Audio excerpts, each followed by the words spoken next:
Welcome, everybody, to another live episode of Game Time here on Tuesday afternoon in the lovely land of Los Angeles. I am one of your hosts here, the outlaw John Rocha, and I'm excited to welcome to the show these two gentlemen here. One has been ride or dying every week on this show. The other one is showing up because he knows he's got his horse to park for a second to talk about some big issues happening in the world of sports. But right there next to me behind the green screen, trying to show off to everybody, he's got a studio in his bedroom. Winston Marshall, how are you, man? I mean, you mean my apartment? Because my apartment is a bedroom. That's it. That's how I live, son.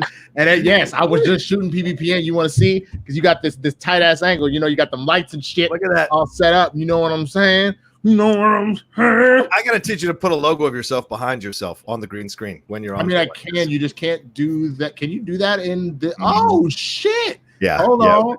Uh-oh. There you go. Yeah. A brick wall, really? Yeah. I don't know if a brick wall. It was the first thing I saw. I just clicked the first one available. I'll put another one on. What about this? Whose bedroom is this? There we go. I think that I like that. I don't know whose living room am I in? My hair on fire. I don't know what the fuck is going on. Let's move on to a little more professional nature.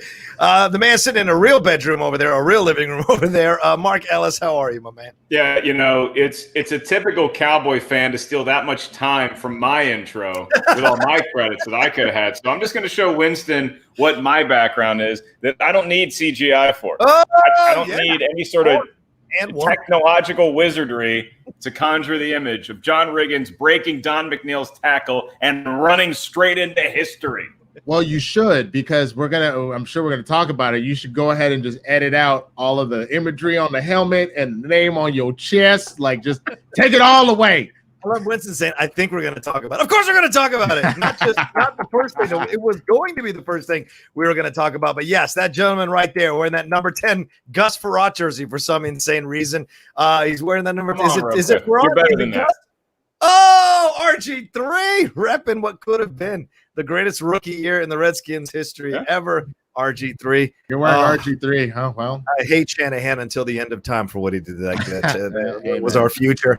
But anyway, we're going to definitely talk about the name changes and all the controversies that have been happening around that, and also the Cleveland Indians. We're going to touch on all of that. That guy right there, Mark Ellis, he's incredibly sweet, gentlemen. He's one half of the Schmoes. No, he is one of those commentators that gets into it with the competitors on the Schmodown himself. He's a pundit. He's a host. He's a critic. He's a writer. He's at all kinds of things. What do you mean he's hosting over there at Rotten Tomatoes? He's just incredible what he does. Who knew? Wait, what do you mean I get into it? I don't mix it up with competitors unless a certain hot-headed competitor brings it to my doorstep, and then I will address the issue as needed.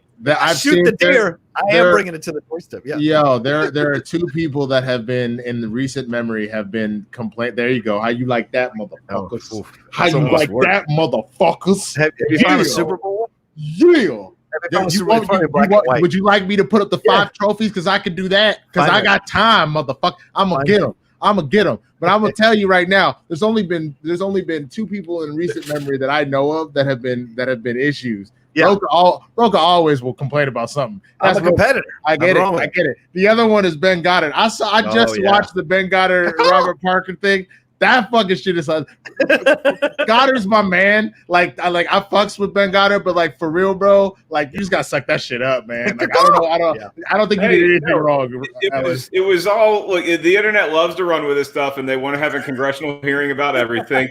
Clearly, if you go back and watch the tape, Goddard and I, before we went to camera, we got together. We're like, hey, we need to make a moment. We need to make something that's going to steer the ship in a direction that everybody can have some fun with. And so him and I practiced that for at least 3 months. And it's just nice to see a labor of love like the cacao come to fruition. It's fantastic. I'm just saying, like real champions, like you know how many times that we would practice free throws and motherfuckers would be out there be like, "Hey, your mama's a bitch. Oh, your mama's a bitch, and I fucked her last night, and I fucked her last night." Like we would just do all sorts of random shit because you needed to zen in and just go. Just a game. It's just a game. Like calm down. You're one to say it's just a game. You better come on now. That's the pot calling the kettle Latina as fuck. Brown. Anyway, let's get into some news today. And please remember, we got StreamLabs and Super Chats are open. There's no Schmobot in here, but please feel free to send in your $20 donations, and we'll do robot voices if you need them. Just don't interrupt Mark Ellis with it. Let me see what I've got going on here. The first thing is this 10-year. I was going to lead with the Redskins stuff. We got to lead with this, though. The Chiefs have just agreed, as of 1 hour ago, to a 10-year contract with Patrick Mahomes. That's insane to me. 10 years, and it's in essence a 12-year contract that you're getting there for Patrick Mahomes from the Kansas City Chiefs. Pretty incredible. The injury guarantee is $140 million per his source. We get this from Adam Schefter over there, and the extension is going to be worth $450 million. This is madness. He's got 2 years and 27.6 million left on his existing deal, and the 10-year extension, as we said, is worth over $400 million. So the lowest his 12-year total could be worth is $427.6 million to throw a football. Ladies and gentlemen, please tell me what you both think about this madness. I mean, make that money, boo-boo. I don't know what else to say. Like, what, Super Bowl, $450 million. Yeah, Joe Theismann is going crazy right now. But anyway, but there's a couple things at play here. I mean, the first and most important being, did you see how he played in that Super Bowl? Have you seen how he's played these last couple of years? And even with the injury, I'm so zoomed in. Can you zoom us out just for a second so we can see this in all of its gloriousness? Oh my gosh! One last time, you stop playing with your toys. You don't have to hit. Oh, God damn it! You just get the only the. That's fine. It doesn't matter. The point is. I mean, if you saw the way that he performed in this Super Bowl, he more than deserved. As long as Mahomes continues at this pace, that's money well spent. And you figured it out in a way that you probably, provided he does all this anyway, he would have been paid that amount of money, but you probably saved some money by doing that, and guaranteed you don't ever have to worry about this again. You just want to show all my business. Yeah, I do. Go ahead. Disrespectful. See, this is exactly how you Washington Football Club fans are. You know what I'm saying? I refuse to say your name. I'll say your name when it disappears, all right? But my point is that I respect it. Like, if you wanted to do this with like a Dak, I'd have a problem. But he's an MVP. He's an MVP. He's a Super Bowl MVP. He has, which also means he has a ring. Mm-hmm. And he's doing wizardry that we've never seen. We love Lamar Jackson. Lamar Jackson looks like might be an evolution of that, but Lamar couldn't handle it in the playoffs. And so we're going to have to wait and see what Lamar ends up doing before we get anoint him. Same with what's his name in Deshaun Watson. Deshaun Watson is showing some crazy wizardry as well. That's a little bit of a shit show down there. And his injury, he came back, but he didn't necessarily come back as gangbusters as he did, like Patrick Mahomes did. So I respect it. Get your money. And especially in this league when quarterbacks have become so important. Lock that down. Don't worry about that anymore, because you've probably structured it over 10 years that it's not that big of a hit to you. Right. And you keep it moving. Yeah, Ellis, this feels more like a believable contract for a player who deserves it. This isn't the Flacco situation where we suspected that this was just a one-year wonder type situation with Joe. Although Joe had consistent numbers in good years, with Mahomes, it feels like there are many Super Bowls in this kid's future. What do you think about this contract? I think it's mostly great. And I will tell you that just as a fan of the league and as a fan whose team has a very young quarterback who hasn't proven anything yet, I love this move because this forces the hand of every other team to have to reconfigure what they're doing if they have a star or a wannabe star quarterback, because the salary cap, kids, is going to go down next year. And so now teams are going to have quarterbacks on their team who say, well, I'm almost as good as him. You have Dak Prescott currently saying stuff like that, and the Cowboys still can't give him a deal. So I love that this causes chaos with the other 31 teams, because that's a smart business move on this side of the Kansas City Chiefs. For Patrick Mahomes, he clearly enjoys Kansas City, and so I think that this is good for him. It's financial security. You never have to talk to the press about, oh, well, do I want to go here? Do I want to go here? You never have to worry about being franchise tagged. Here's the one bugaboo that I have with this deal is that that is a lot of time, and that is a lot of money. So for every durable quarterback that we've seen in the NFL, like a Tom Brady or an Aaron Rodgers or a Brett Favre, somebody like that, I could tell you about a quarterback like an Andrew Luck, like the guy whose jersey I'm wearing, who started out very hot and then all of a sudden, just for whatever reason, injuries, mental health, there's a myriad of possibilities that just don't lend themselves to playing in the NFL for that long. And Patrick Mahomes in his young career has already had a little bit of an issue with an injury as recently as last year with his ankle. So, which I can sympathize with. So I think that with Patrick Mahomes, it makes total business sense on his end because he's protected against getting injured or some sort of catastrophic thing. For the Chiefs, I love it for the most part. There's just a little bit of Bobby Bonilla contract frosting on top of it. But I'm not going to rain on their parade. They got their guy. He's an all-time talent. And Rocha, he doesn't just throw the football. He throws it from multiple arm angles. He does. And he can run with it. Yep, you're right, and he leads teams on comebacks as he did in the playoffs last year. Whatever deficit they were behind, having someone like Mahomes means you're never out of the game. No matter how much time is left, no matter how much you're down at what stage in the game, you're never out of the game.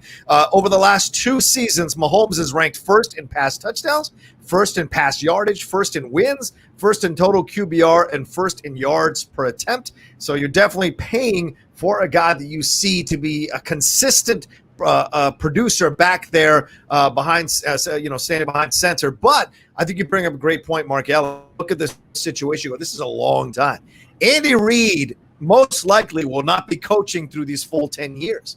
So what guarantee do you have as a player that coach is going to come in and be able to take your team, because it is a team sport, to the Super Bowl and let you have a chance to win multiple Super Bowls? And this could be Josh McDaniels situation in 2 years. Andy steps away. He's not a young guy and says, I just can't do this anymore. I need to take care of my family. And then this young coordinator comes in and can't get the job done with Mahomes. Then you've got a frustrated, angry quarterback that you're going to have to pay out a monster buyout to make this situation go away. Isn't this dangerous for the Chiefs possibly in 5 years or 4 years? Well, look at another team in the Chiefs division with the Denver Broncos. Once you have a quarterback that is as established with the Super Bowl as Patrick Mahomes is, I think that if Andy Reid retires, you don't think the front office is calling Patrick Mahomes and saying, hey, you want to take a look at these coaching candidates and see who jives with you the best? You don't think that when Dan Reeves retired, Pat Bowlen was like, hey, John, you want to tell me about the Shanahan guy? Do you think he's going to take the ease off you? What do you think? Or even if Tom Brady had stayed with the Patriots and Bill Belichick had decided to retire, I'm pretty sure Robert Kraft is talking Tom's ear off about who to replace him with. So, Winston, I don't know about you. I think that this gives Patrick Mahomes a lot of power, which normally you would panic because you're giving that much to a player. But I think already in his young career, Patrick Mahomes has showed himself that guy is going to be a head coach after he retires. I mean, the only thing that Patrick Mahomes has working against him is he sounds like Kermit the Frog. That's literally it. Other than that, don't come at me, Rocha. If you don't literally go look at the number of jokes that people have made about his voice. Literally out here being like, yo, man, are you cheating on your fiance with Miss Piggy? Because for real, you straight up sound like you might be. So I mean, that's the whole thing. It's the same way that you didn't give LeBron nearly as much money when he went back to Cleveland, because he likes structuring those smaller deals, and part of it has to do with the fact that it allows for them to sign more players. But also, if he's like, fuck this, I'm out. Fuck this shit, I'm out. He can hop out. And the fact that but regardless, they give LeBron the power to essentially almost play GM and be like, I want this guy here. I want that guy there. I want this coach. This has become kind of a standard that if you have a once in a generational player, you kind of got to give them some leverage, because what's to stop them to go, well, fuck you. If you're not going to give it to me, I'll go somewhere else. I will take my talents to another team. Can you imagine how happy Chicago would be if Patrick Mahomes, if they didn't give him this money and he'd be like, you know what, fuck it. I like Chicago. I'm going to go to Chicago. Jay would lose his shit, but they can't afford a contract like this because they have more tight ends than there are people in the NFL. There it is. There's the shot. There it is the shot. Well, I had to do it. I know. I respect it. And the fans will respond in kind, I'm sure. But look at the situation. They're picking up the last 2 years of his contract immediately. He is due to make only $2.8 million this year. And then next year, or 2021, he was going to make 24.8. So this Kermit the Frog mofo is making an insane jump in terms of status and money level, taxes level.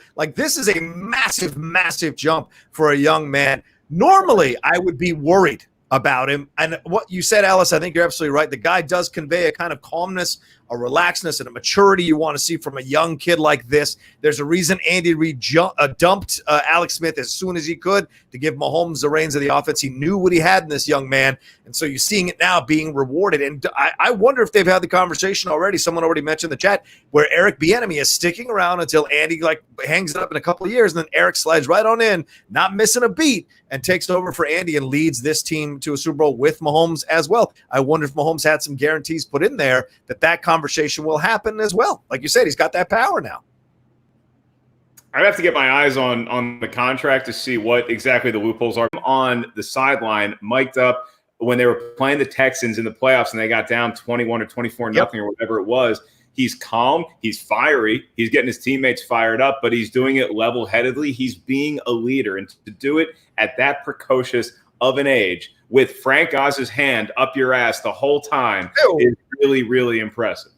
Because, this is the other thing, just taking a quick glance at it, the questions people are asking. One, what's the signing bonus? Because that hasn't been announced yet. Nope. Two, how much of it is fully guaranteed at signing and how many years does it cover?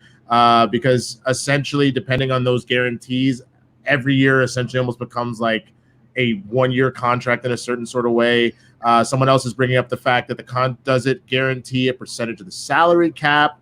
And then fourth, is it a true 10-year extension? Or are there parts of dummy years that can be voided on the back end? So, at first glance, just hearing it, it sounds ridiculous. Yes. But since we don't actually see anything other than just the raw number of 450, 10 years, you know what I'm saying? This could be one of those situations 3 years from now, if knock on wood, because I don't want this on anybody, but especially Patrick Mahomes because I really like him.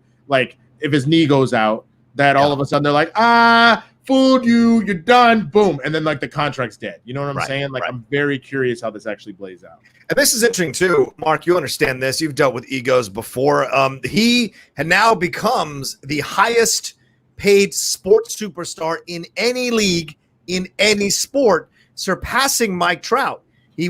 Mike Trout was at 427.5. Mahomes coming in here at 427.6. It's those little 427. I thought it was 450. No, 450 total because they're picking up the 2 years, but the 2 years were already kind of there for him to have.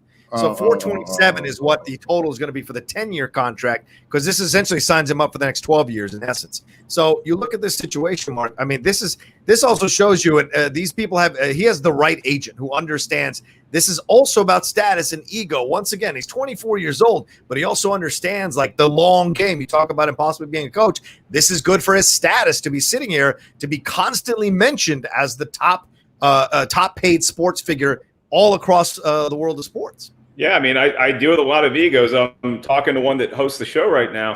And when you have that sort of thing, all you want is somebody to have the ego, have the confidence, cockiness, whatever it is, but have the ability to be cool under pressure. And I think that's where a lot of people hear big ego or big money, and they might assume that you are one style of player where you have a history of guys as far back as Bill Russell, and then you can go to Tim Duncan, you can go to somebody who just is as cerebral as they are talented. And I think that Patrick Mahomes looks like he fits that mold. Again, he's coming into this contract looking like, talking like Kermit the Frog. He's going to leave talking like Yoda because that's how long the contract is. So I think that, and I'm going to tweet those two pictures later, so if everybody can just retweet that'd be fantastic. But yeah, I mean, I don't know what kind of dollars and cents the other football sport clubs kick around. Rocha, you can speak better to that, but I've seen big contracts for soccer players, but I think that this is where the NFL is going. The NFL loves this. To secure a star in one place with jerseys that you can sell for the next decade, as opposed to the NBA with all its greatness, it's a very transient, I root for this player league as opposed to this team. And now the NFL gets to have its cake and eat it too. Well, here's a question. Do they love that, though? Because they like to sell jerseys. If you already have a Patrick Mahomes number 10, you don't need another one of them motherfuckers. So maybe they want your ass. That's why they keep giving these little ass contracts. So then you do decide, fuck Kansas City, I hate this place. And then you go to fucking San Diego which there's no team there anymore. I don't know why I pulled San Diego out of my ass. I guess I just been thinking about the fact that all the Angelinos decided they really want to go to the beach. They're going to go to San Diego. You dumbass, you're going to catch COVID. So then you go down to San Diego, you get a jersey, put the Chargers on it. Nobody watched the Chargers, so you bought that shit for no fucking reason. Just use it for kindling the next time you do a barbecue. And then your ass goes over to Boston and play for the Patriots. God help me. God help me. Mahomes has a real chance to surpass Tom Brady. I'm going to say that right now. I could see 7 Super Bowl rings on this kid's hands.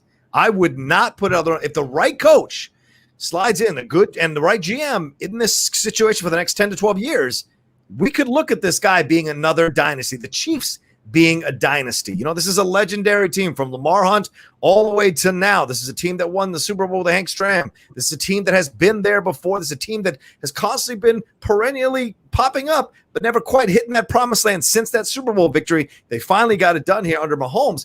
And this is, I mean, Montana went there. It's got a legacy, Kansas City. This could be a team that could replace New England. You sound a little bit like when Billy Packer, God love him, used to do March Madness, and he would reference like the 1948 Cincinnati championship and how that relates to Nick Van Exel today. Like, I don't know that the Chiefs gleaned a lot from Hank Stram other than just say there's a legacy here, man. All down the field. But your point is valid. I know that we look at this with recency bias and we say, well, the last 2 decades the Patriots have owned it. I think that now we can give those 6 champions. Who's going to be the next team? I value the history of the Super Bowl too much to tell anybody that, yeah, I can see you winning another 5 Super Bowl. I'm not ready to do that yet because I think that there is a lot of parity in the league and a lot of competition and a lot of things can change. So I'm not giving him 5 more Super Bowls. I think he does have at least a couple more in him. Yeah. I don't want to jinx the kid either. I'm a knock on wood. Don't jinx him because that's a system. And remember, Andy Reid's ass. Do you know how many times Andy Reid had to attempt to get to this point? He got here once before, and Donovan McNabb's flabby ass wasn't ready. Terrell Owens got here. Donovan McNabb was thrown up in the fucking huddle like a bitch. He was sick. He was sick, Winston. You know, sick with I ate too many goddamn Philly cheesesteaks. Come on, man. Wow. That's what it is. And Terrell was trying to tell y'all. He tried to be like, look, it's not me. I'm out here with my leg is falling the fuck off, and I'm ready to fucking go. Wait a minute. You're going to take Terrell Owens' word about anything? Are you insane? I would not listen to you about a damn thing. Yeah, over Donovan McNabb, yes. You mean the skip master? Look, the 5-yard skip pass, he's the best at the 5-yard. Look, I'm just trying to tell you, Donovan McNabb, for everything that he did and everything that he did, as people also in the division and we're very aware, because y'all took him for a few years. What did he really do for you when he got over there? This time. Yeah, that's my fucking point. All right. Bruce Smith and Donovan. I don't know which was the worst free agent we ever picked up, but those he was a good. He was a good leader, though. Can we not kill Donovan McNabb? Because Donovan McNabb, for a while there, was one of the scariest players in the league to go against. Fair. I mean, if you want to bring up 1940 championship, that's fine. Philosopher King here, some super chats here says, if Pat gets $400 million, how much will Yama get? 350? Who's Yama? Am I missing on this? Yama? I don't know. Isn't that Llama? Llama, yeah. Yama is how you say it in Spanish, motherfucker. When you say llama, do you say Yama in Spanish? Yama, it's my language, you know. No, I'm just asking the question. I'm not challenging you. I'm literally Jesus. Something slaps. You know, that's your language. I say Yama. Back down, sir. Jesus fucking Christ. Answer the question. Who the hell's Malyama? I want to know. Mahomes' deal is biggest in sports history. Yeah, Brandon, we covered that already. Thank you very much for that super chat. Let's see, we got a couple more. A lot of you all watching. 168 of you all watching this live. Thank you so much. Please remember, hit that like button, hit that thumbs up button. Thank you so much for joining us here. And let me see if I've got one more. I think I got one more here. Rolled through a couple more. Wait till this is Randy Constance. He says, wait till Tua gets that 10-year, $500 million deal. Are you kidding?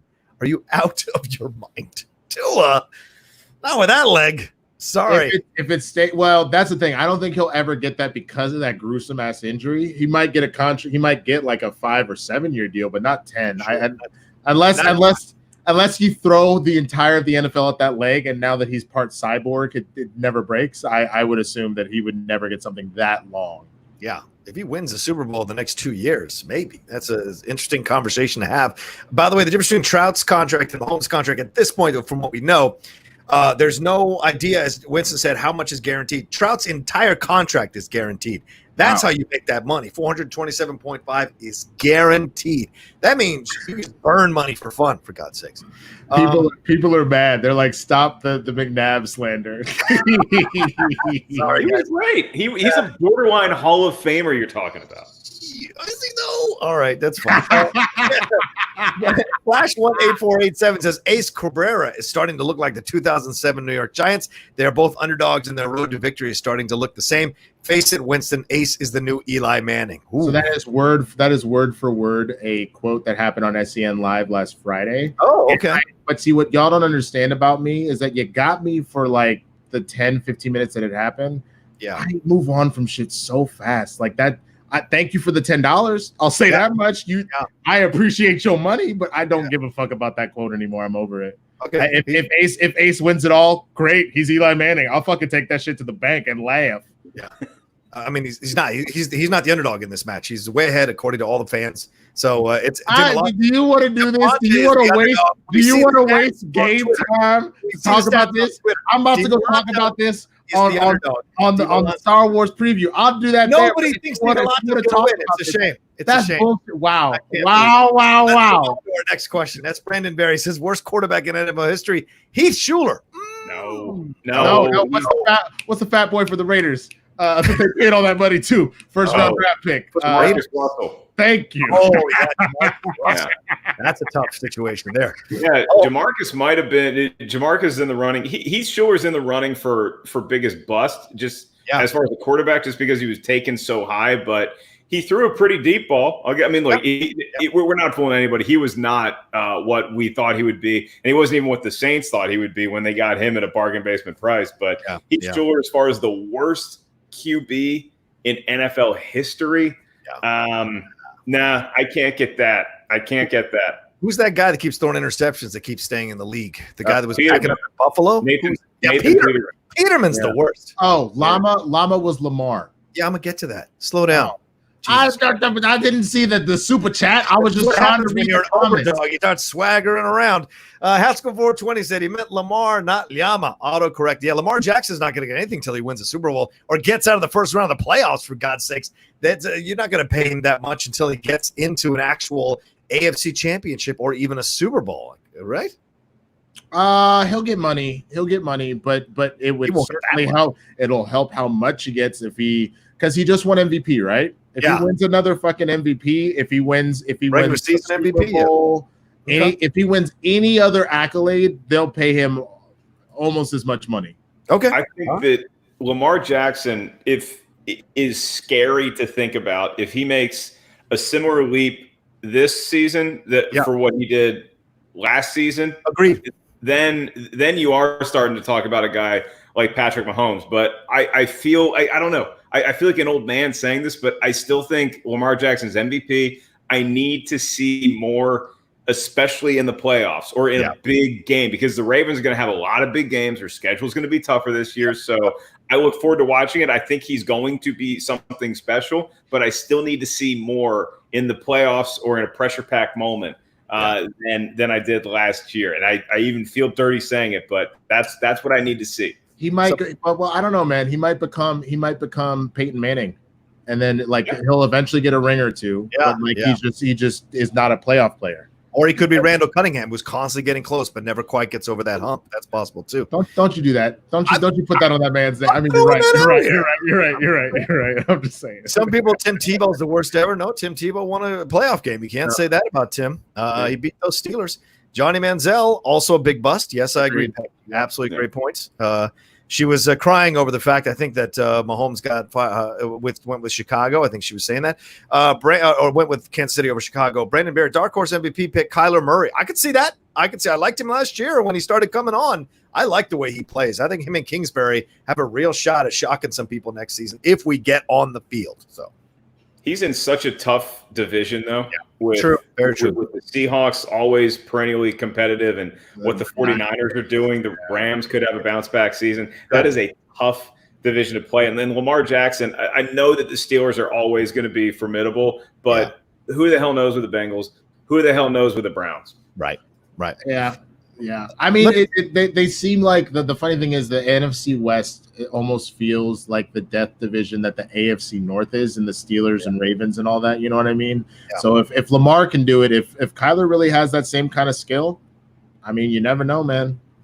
We'll see. Well, speaking of the NFL, let's jump into the big story. Why I brought Mark Ellis on here, why he was gracious enough to come on the show is, we're both lifetime Redskins fans for quite some time. It's kind of hard to say the name, but we have to talk about the issue here. And that is all of a sudden, out of nowhere, Mark Ellis, there is a real wave of public sentiment to have the name finally changed for the Washington area professional football team, sports football team. And this is, on our lifetime, I thought I'd never see the day, and now, and of course, Winston, as a Cowboys fan, you can chime in on this one. But Mark, I want to get your thoughts on this. FedEx put a lot of pressure on him. Nike has taken down the Washington professional football team's stuff off their website. Ron Rivera said a change in coach would be awesome, and as typical, Danny Snyder's out of the country for all of this. So tell me what your feeling is about this. Do you think it's going to happen for real, or do you think they're just kind of waiting this out because the Redskins released that statement, said they were reviewing the name change and going to go through this process, blah, blah, blah. What's your actual sentiment or feeling here, or reaction? There's two things that are pointing me towards the direction of believing, knock on wood, that we are going to get a name change. And number one is that you can throw all the public sentiment at me you want, and it's great to see it. It means zilch to Dan Snyder. What does mean something to him are dollars. And the fact that FedEx wanted a name change and they're the sponsor of the field and a big corporate partner, the fact that Nike took the merch off their website and Nike has also requested it, that's what speaks to Dan Snyder's sentiment. Now, the other thing that lends some credence is not the statement the Redskins put out. It's not we're going to review the name change. I've heard that my entire life. Sure. What does is that there's people who are in the know, like Adam Schefter, who fully believe that a name change is going to happen. So that leads me to hope that they know something that is just not public yet that we don't know. I love Ron Rivera's stance on this, saying that he is actively working, in so many words, to find a suitable new name for the team. But I also have my doubts just because of living and dying with this organization my entire life. I just have not seen that kind of progress. And I'm going to go off on just a little bit of a rant here. So I apologize even to Cowboy fan Winston. But I'm just going to tell y'all where I stand on this just so everybody is clear how Mark Ellis feels about this. I want a name change, and I've wanted it for a long time. I also believe that the original owner of the Washington Redskins, George Preston Marshall, and his wife, who wrote the song Head of the Redskins, I think that they were racist. He was the last owner to integrate, along with everybody else who was back in the times, but he still was the last one to reluctantly have to sign Bobby Mitchell. However, I do not think that the team adopted the moniker Redskins to be racist. I do not believe that that is rooted in racism. The term Redskin was actually coined by Native Americans to help associate dealings when they had to either talk to white people or black people or whoever you're talking to. However, that name, as great as the history may be, no longer has the same connotation. That's what we're talking about today. We're not talking about how the name originated, that, it wasn't meant to be racist in the late 1800s, early 1900s. How does it sound in 2020? Does it pass the eye test, the ear test, and what is the connotation? It is not a positive connotation to say Redskin or to call someone a Redskin in 2020. And so as much as I love history, keeping the name feels a little bit like hoarding to me, where I've moved so much in LA, I have no attachment to any material possessions anymore. But there are others out there who keep every comic book that's not, who keep every baseball card in their mom's place, okay? And this is what we're doing. All we're doing is we're just clinging to the past because we feel like that is going to have some meaning. And I'll tell you this right now, John, you know this as well as I do. If they change the name to Red Tails or Warriors or Hogs or whatever it is, I'm not going to try to lock in onto one name I'm rooting for. I just want it changed.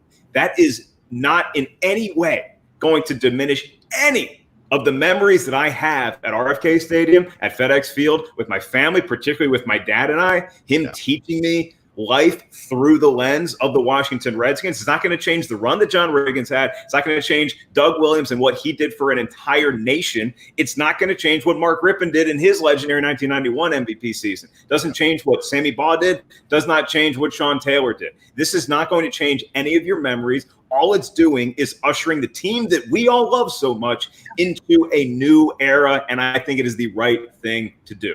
Yep, I couldn't echo your sentiments any more strongly, Mark. And yes, definitely deserve applause for that. Couldn't echo your sentiments any more strongly, my man. We will all have the memories. We will all remember the Super Bowls. We will all remember and for the sad ones that have only been born in the last 25 years, you'll remember the terrible 25 years for the most part of being a Redskins fan. Changing the name does not erase any of that. And people trying to put it into a political landscape have no concept of what's happening here. This is a slur. It needs to be changed. Done and done. There's no question that this needs to happen. And it has been quite some time this needed to happen. I remember in the 90s when I first started hearing about these protests, I had no idea. I'd always grown up with this idea that this was a proud organization, a proud name, a proud team. They fought. The logo is a strong face, very much not like, like the old Cleveland Indians logo with the big smile and the big eyes. Nothing like that. It was a very strong face. So in your mind, you just could delude yourself that this is a positive thing. But as you get older and you become more aware of the world, you understand that this can be hurtful to some people, and it doesn't have to be everyone. Everyone doesn't have to agree. Social change or right change does not have to have 100% unanimous vote on this. Are enough people offended? Are enough people hurt by this? Are businesses stepping in and threatening to take money from you? Are governments telling you we will not have you put a team or rather a stadium in our city until you change the name? Then it's time to change the name. And don't be foolish, all the people who are against this, to think that Danny hasn't already been planning this for quite some time. He's a businessman. There's a reason they went through that trademark stuff. They wanted to keep it. It's good PR for him and saves face with him for the people who want to keep the name. But there's no way he hasn't had some kind of exploratory commission, even if it's loosely official, exploring the possibility of changing the name and what names actually work. I just don't want us to go through what Abe Pollin did with the Bullets and have like surveys and it's stupid names thrown up. Let's have something really strong to take the place and move on. Winston, you're a Cowboys fan. You're looking at all this happening. You're also, obviously African-American gentleman. You've seen this stuff going on and changes going on in our world so quickly over the last few weeks. What's your feeling about this one, man? I mean, it's funny. As a Cowboys fan, that really has no credence on this whatsoever, because even if it was a completely different division, if anything, I feel like I always had the higher ground on the Redskins fans and everything else like that because of the name. Because I was like, at least I don't support an organization that's racist as fuck. That. So I would much rather that be gone and we could keep this like 100 and just about football. I would like to, before I really get on my thoughts, that I would just like to say to Mr. Mark Ellis, I felt personally attacked when you were saying you're holding on and hoarding things you're like, every time I move in Los Angeles, I leave on my possessions. And I'm like, bitch, my mom literally gave me a bin full of like old stories when I was a child. I used to write about make-believe lands where all the superheroes live together in harmony and shit. Like, you just making me feel like a piece of shit. I don't appreciate that, but that's fine. I have a little bit. I have a little bit of hoarding, but that one used to hang in my dad's study forever, and so that's like the one. Like when I moved today, it's really just that painting, and it's already the frame corner's already messed up. And I'm just like, I tell the movers, I'm like, hey, just make sure this is okay. And they're like, well, there's a nick in the corner. I was like, just don't hurt it further. That's fair. That's fair. But I'm just of this mindset. I mean, there is something that we should obviously just address, the elephant in the room. Oh, we are at a it's not nothing that anybody did. We are at a turning point in this country. We're going to make this decision. Are we actually going to stand for something and treat everybody with an equal round of respect? Or are we going to let that darker side of our soul, which has technically been the foundation of this country, be the thing that goes forward? Like, and you've seen that in how the responses to George Floyd, to Breonna Taylor, how you're seeing, like, for example, what over the weekend, Jimmy John's had employees that decided to make nooses out of dough and pretend to hang each other and shit.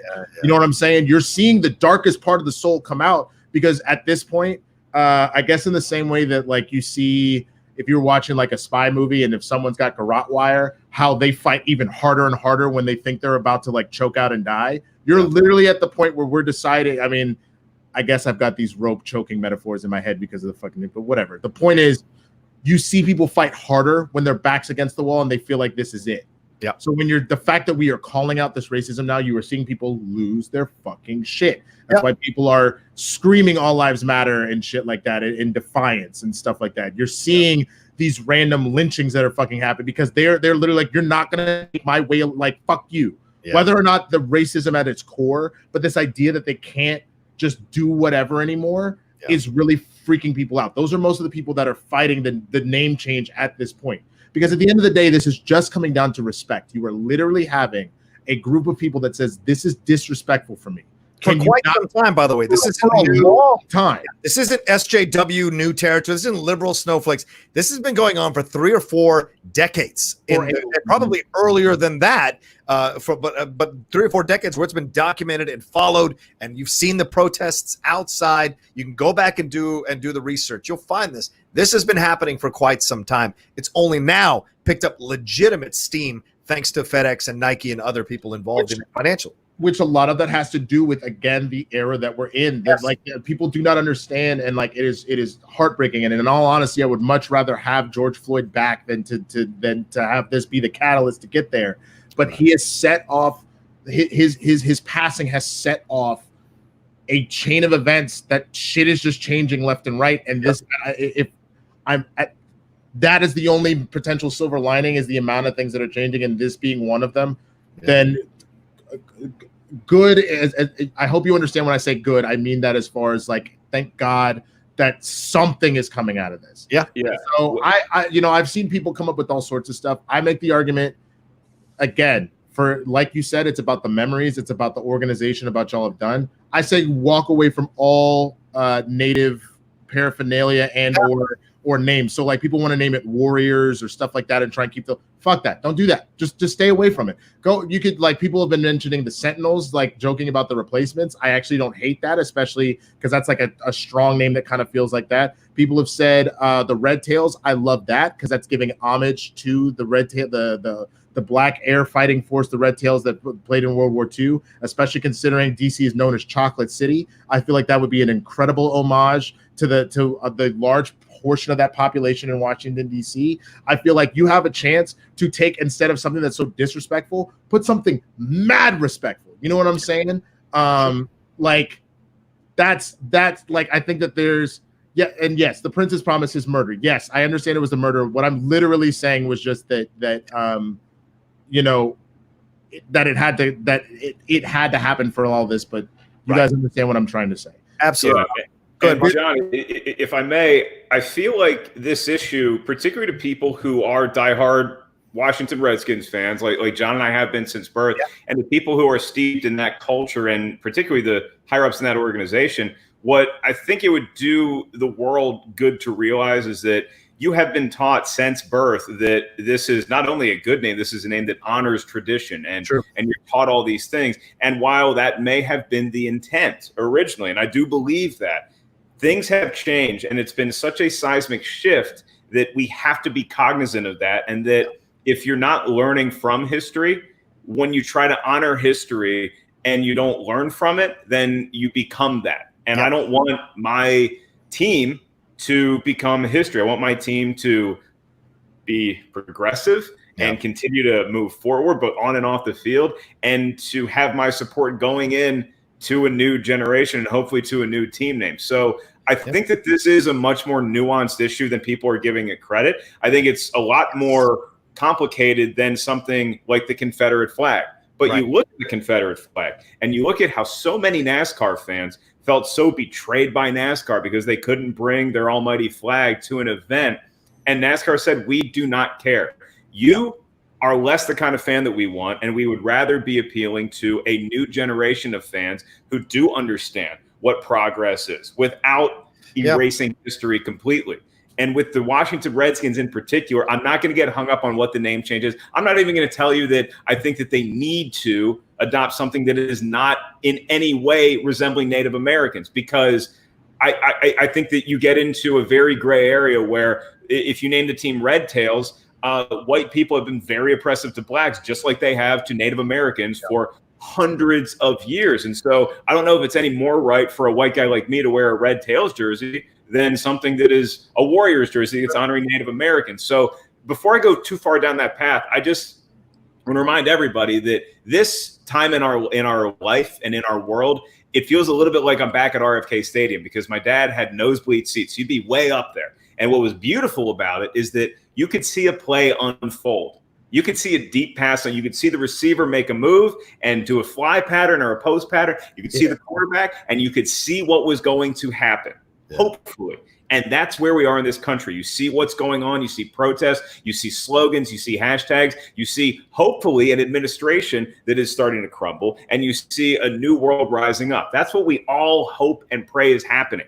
And is the Redskins changing their name going to be the biggest signifier of that? No, it's not. But it's going to introduce a whole new crop of fans to a team that they previously did not want to think about or associate with because of the name. So now, instead of everybody being born in the DMV area and going immediately to, well, Ravens sounds great, a lot better than Redskins, you can have a team that appreciates this history of the players on the field and the people on the sidelines and in the front office without having to deal with the constant BS that is associated with this archaic name. Get rid of this name, keep the team, keep everything else, move on, and let's be part of a good cause. Yeah, absolutely. And just to add on to this, also ESPN reported this earlier today, 3 minority owners of the Washington Redskins are seeking to sell their shares in the team because they're, quote, not happy being a partner with Dan Snyder. The Washington Post was reporting this as well.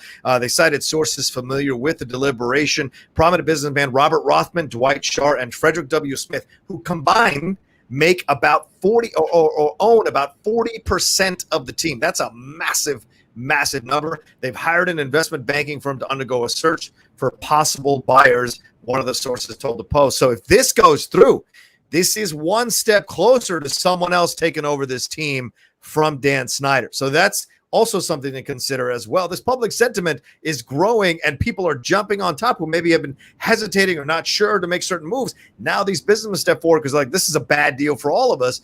And once again, I'm going to tell you this, if you look at this in a vacuum, you're not looking at it correctly. I think Mark Ellis made a great point. This is a much more layered, nuanced, complex issue to explore, but its tentacles reach out to a number of locations. And those tentacles are coming back to this one central hub. And we're going to see what those tentacles bring back and combine into to make this change for this organization. And hopefully they do make the right change. And John, if I just put a button on all this, I appreciate y'all going with my diatribe, but it's been this is like 39 years of just wanting to have this conversation with people who I appreciate and value their opinion.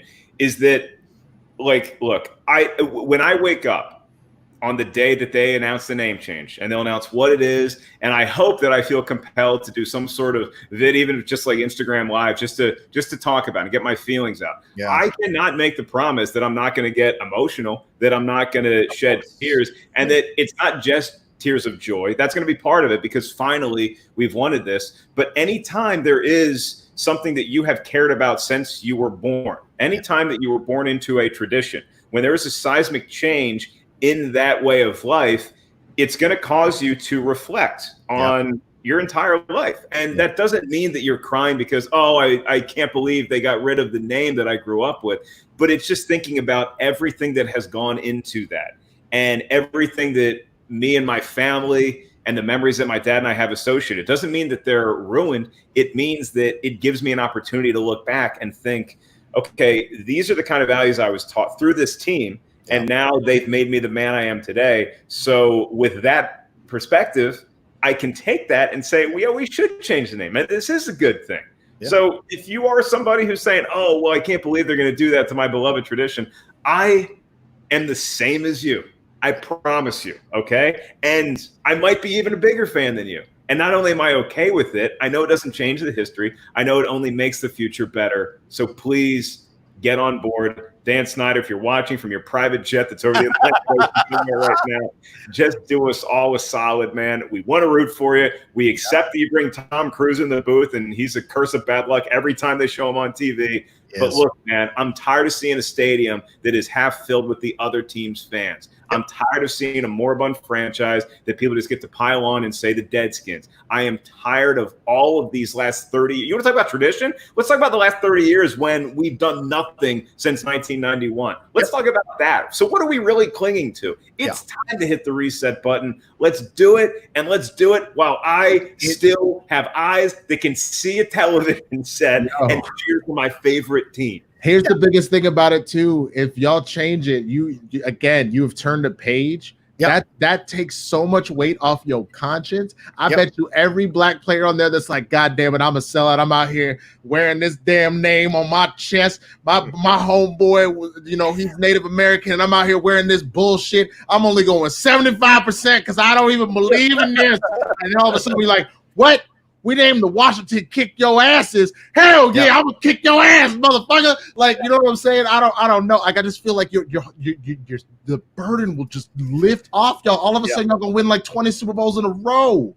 Two things need to happen. God help us. The name change. Danny needs to sell the team. And maybe 2A is Jack Del Rio needs to shut his goddamn mouth. That would be another thing, too, on Twitter, because I guarantee you that guy ain't finishing out the year if he keeps pulling this bullshit, because black men are not going to follow a guy who is overtly tweeting about all lives matter on his Twitter and claiming that he is just, free to say whatever he wants to say. You can say whatever you want. You're not free from consequences. Any of that negativity around the team has to get washed clean. Get it out of here. You need to take a look at that. Doing that. If that's the case, you just gave me one more reason to hate y'all. That's fine. Please. I'm cheering against Jack Del Rio. Screw that guy. All right, we got some StreamLabs real quick. I know we lose Mark in about 7 minutes, so I'll run through them real fast. A lot of people sending stuff in. Thank you all so much. Andrew Burnett says, which will start first, the NFL, the NBA, or Major League Baseball? Also, potential names for Washington, the Washington Krakens, and the Cleveland Direwolves. Oh, Jesus Christ. We're going to get into Cleveland in just a second. Answer is NON. We will not be getting any professional sports in 2020. Do you guys think any of the leagues will start on time? Do you think the NBA, MLB, NHL even came out with some? NFL, do you guys think we're going to have sports in all 4 of the major leagues by the end of the year? I think NBA, yes. Major League Baseball, I think that they're just going to try to grind through, but I'm just not ready to say, we're definitely having a season, particularly when stars like Mike Trout are saying, I'm not into this. But the NBA, I think, is going to happen. And the NFL, college football, I'm pessimistic about it. And it's not a huge pessimistic stance. I think I'm like 60-40 on the side of that we're not going to have a season. Okay. But whatever they decide, I'm going to be cool with. All right. I want to be healthy for the long term. Okay. It gives the Redskins more time to come up with a new name and print new jerseys, and then we'll be ready for 2021. Fair point. Winston, what's your thoughts? Let's see. The NBA will come back. I don't know if this experiment to finish the season will actually play out, but I think that they might get their next season going by the fall once things have calmed down, because I think things are just a little too hectic. I don't really trust in baseball, though they do say outdoor sports have a better probability of this happening than indoor sports, just by the nature of the distance and everything else. I don't know enough about hockey to make a decision. I think if any of the football organizations will, I think the NFL, only because there's more dollars involved, / you're dealing with grown men that'll probably sign away said waivers. It's not to say that you don't technically have adults in college football, but we don't even know if college is going to happen. If that's the case, and then you also throw in the fact that with college, you're hearing these stories of, like, in Alabama, these kids that are throwing COVID parties where everybody pays for ticket money. They invite someone that's infected, and if you are the first person to get diagnosed with COVID, you win the pot. Like, are you fucking kidding me? You are literally asking for college to stay close. So sure. I don't know if college sports makes a comeback this year, which might not be a bad thing, because to be honest with you, if you're also trying to get to the point where these kids are not being taken advantage of and they're being paid for their performances, that potentially opens the door for them to. I still don't believe you need to pay them millions. I think that's ridiculous, but I think they should be able to earn off their likeness and just convert some of their shit to work study. Literally make it that every player has an opportunity, because I did work study to help, like, pay for booze, let's be real, and to save a little bit of fucking money for, like, after college, which I didn't do. But my point is, you gave me an opportunity as, like, a regular person to go and work. Right. You're not giving them that. They're putting in 16 to 18 hour days, with the majority of that being to go practice football or basketball or whatever. If you literally just make it a job and you don't need to pay them crazy amounts, shit, whatever the standard work study is, pay them a little bit more than minimum wage. And I know that kind of fucking sucks, but at least you're fucking putting real money in their pockets and giving them an opportunity. They're working. They're literally working. They're making you billions. The least you could do is that. There you go. All right. Well, Winston just took up the amount of time we got left here with Mark Ellis. 3 minutes. All right, 3 minutes real quick. Tavishka Productions. I give you another 10, John, if you need. I give you another 10. All right, thank you. Well, let's get through these real quick. And Winston, keep the answers short. Tavishka Productions, so excited that my Chiefs locked in such a great talent in Mahomes. It will be interesting to see if we can survive current and future cap hits and win championships with younger talent before they hit their money or older talent on their way out. Yeah, certainly. It'll be interesting, that's for sure. Hey, he sent another one. He says, my man, Eric Bieniemy, is groomed to take over for the Big Red Walrus. Hi, Mark. Did you bring your embarrassing photo? # Winston Farnsworth, # Zoot Suit Rocha. Yeah, last week we had some embarrassing pictures of ourselves put up on here, Mark. And so I guess the fans were asking if you brought anything, but I imagine you haven't. So, well, you can just go to my Instagram feed. Half the shit I post on there is pretty embarrassing. So have at it. Especially those box jumps. All right, Tavishka also asks, what do you think is the most effective way to bring a rookie into the NFL? The bar has been set by Mahomes. 1, sit the first year. 2, win an MVP. 3, win a Super Bowl. Does that make sense to you guys? Or is it all different case-by-case basis in terms of how you bring along a quarterback in the NFL now? I think that you come into the league and you see what people like Patrick Mahomes has done, but you also see what – there's dynasties that have not crumbled but have aged, and we're in an era where you're building new dynasties, which is why the Chiefs made such a great decision with this Mahomes signing, is that you're building a culture. So people will want to go there, and they might take pay cuts, and they might do X, Y, and Z just to get to a culture and a fan base like that, particularly when you have that guy being your quarterback. So I don't know that Trevor Lawrence is going to come in and assume that, my life's going to be exactly like that. Most of the rookies that come into the league are going to have the Joe Burrow experience. So if Joe Burrow ends up playing great and the Bengals go to the playoffs this season, I'll come back on the show and eat my words. But I think that's still the overwhelming majority of rookie experience is going to be more like Joe Burrow. You may be highly touted. Congrats on your national championship. It's a different league. And if you get drafted by Andy Reid and you have Alex Smith to shepherd you, you have won the lottery, even bigger than signing a $450 million contract. Yeah, fair point. And here, just something for Mark to enjoy right there. This is what we meant, Mark Ellis. Yikes. There was the three of us from last week embarrassing ourselves on the show. Wow. I don't know, man. I think everybody here actually has something to be credited for, for real. Okay. I think that if I'm a dad and the three of y'all show up wanting to take my daughter to prom, I think I'm sending her with Jay. Yeah, I think that's the smart move. Really? It looks like he just finished winning an academic debate here. The only black guy on the team. Yeah. Yo, but here's the problem. Jay is rubbing his hands like fucking Suge Knight, bro. You don't want to send your daughter out with Suge Knight. Are you out of your mind? Like that's young Emily somewhere real nice. Because here's the first thing. Yeah, you don't send your daughter with John because John has looked like he's somewhere between the age of 40 and 60 the entirety of his life. Like, I don't know what. Bro, you look like a grown ass man continuously, which is not a bad thing. Like that's good, bro. Keep going. Like, I mean, you look, but like in that photo right there, you look like a grown ass man. Like, pull that shit back up. Pull that up. I was 16 when I took this photo. No way.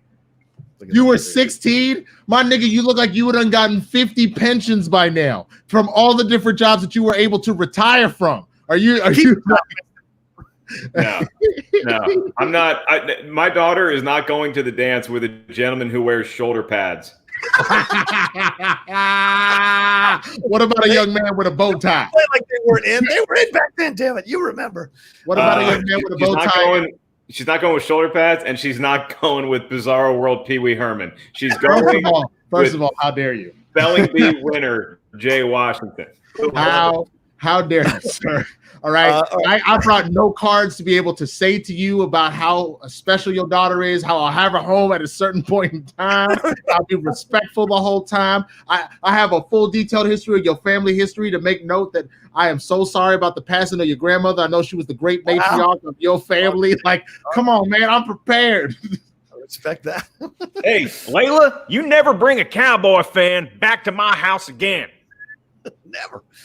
All right, Tavishka donated a couple more. He said, Rocha, I'm a Chiefs fan and a Native American. You should have had me on this show, even though I'm a few beers in on an empty stomach. Hashtag gotta eat. Yeah, no, Tavishka, I would not bring you on the show. God knows what you'd say. But he did follow up to say, Ellis, preach. Snyder only cares about money, and he has enough for the rest of his life, which is like 5 or 10 years since he is old as hell. Please, money makes you live longer. Everyone knows this. He's not old as hell, though. He's going to be around for a long time. He's like barely 50. The guy is like been around for a long time.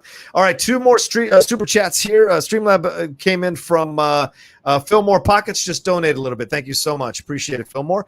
Got 2 super chats if I can find them real quick. Here we go. Daniel Haygood said, "Is Patty Mahomes' contract extension on the agenda?" Yes, Daniel. We talked about it at the top of the show. So go and rewind back to the top of the show and enjoy our back and forth about that. And then 156 Impulse. Talk about a kid who looks 15. Hey, guys, huge fan. Go Ducks and 49ers and the St. Louis Cardinals. All right, respect that. That's a random assortment of teams, but whatever makes you happy, Playboy. Like Anaheim, San Francisco, St. Louis. I'm good to go. Well, if, you know what it is? Maybe if he's from LA and you didn't really have shit down here, then you just picking the stuff that you kind of like that's also maybe a bit regional because it's a little close to this area. I guess. Oh yeah, I like this. Fillmore says I look like a school superintendent in that picture. I do. Woo! Let it continue. Let the roast go, son. I've already told y'all you look like you have solved every case in the SVU Rolodex in that suit, bro. You look like Detective Rocha came in here and is like, if you have anything, here's my card. You give me a call. Like, Jay, my eyes are up here. I like this. Color me bad. That's a good one. That's a good one for the 3 of us. I think so. I think women looking at Jay's picture got pregnant just looking at that picture. Jesus. Yeah. He wishes. All right, here we go. Cody Erickson, you never walk alone, Liverpool. Absolutely, brother. Yeah, 30 years finally winning the title. Some people were commenting here about the question earlier about, well, major sports. We met major sports in America. Of course, the Bundesliga, the Premier League, a lot of soccer leagues have already started playing. Rugby's been happening in New Zealand. South Korea had baseball, I think it was. And so certainly there have been other countries that have had their sports come back, but America is kind of the hub of these 4 major sports. So that's what we're talking about there to answer that question. Not trying to be xenophobic, so just want to make sure everybody understands that. All right, we don't have any super chats or Streamlabs left. Mark, if you got 5 more minutes, thoughts on the Cleveland Indians situation now as well. That's being explored. Terry Francona is on board, thinks it's overtime to do it. So is this the beginning of dominoes happening now? Do we think the Chiefs are on the clock? The Braves are on the clock? Any number of Native American imagery mascots for college sports is on the clock. What do you think here? Well, I think I was this close last week to having a tweet. I just couldn't get the wording right, so I didn't want to put it out. That, breaking news: the Redskins and Indians agree to change their names by trading them to each other. I think that we've been taught, and I can't remember which grade I was in school, but there was a watershed moment where you do not say the word that starts with I, referencing Native Americans anymore. You can call them Native Americans, indigenous people. Yeah. You do not call them the Cleveland one anymore. Right. And when you marry that with the mascot that is, you can say what you want about this name. The mascot, that is something that you can hold up and be proud of, to honor and fight for. The Cleveland Indians mascot, it's a joke. It's a bad joke, and it's a racist joke. And so I think that this is all for it. And when I saw that news last week, I said, hopefully this puts even more pressure on Dan Snyder to change his name. So I think that this is all good. I don't mind a thorough evaluation of every team name. And there's going to be people that say, well, where does it stop? Raiders and Vikings used to rape and pillage. Okay, I get that. But we're talking about actively oppressing a group of people who have been basically fed a shit sandwich by white folks since the day that the first one arrived on this continent. So I think that it is a little different based on the history of Vikings or Raiders and what's actually happening today. So I'm all for whatever teams want to change their name from whatever, but I think that Washington and Cleveland are two of the biggest examples of this shit that's in the garage needs to go. Yeah. Winston, thoughts on that? The same? Yeah, there you go. On ahead, man. All right. A lot of people say leave Florida State alone. They are supported by the Seminole Tribe Nation. That's for sure. And that's between Florida State and the Seminole Tribe Nation to figure out. I don't think the NCAA is going to pull out a I just think they need to stop with that damn chant. Oh, listen. My girlfriend, who is half Native American, hates that fucking chant. And that chant needs to stop. Well, the Chiefs stop doing it too. The Braves do it. And that was one thing that I was always happy that the Skins never did. The Redskins fans had every right in the world to say, oh, well, all the other Native American franchise names are doing this. Why don't we do it? I was so thrilled that we never adopted that. Yeah, agreed. 1,000%. Mark, all right, we should let you go, brother, man. 3:07. I know you got to run and do your things. Thank you so much for taking the time to come on the show. What do you got working on? What do you got going on? What can you pitch and plug here before you drop off, my man? Well, I used to be a comedian. If you want to remember those good old days, you can go check out my Special Dog Stepfather on YouTube or Amazon right now. Now I'm just going to head to cryotherapy to get some more treatment.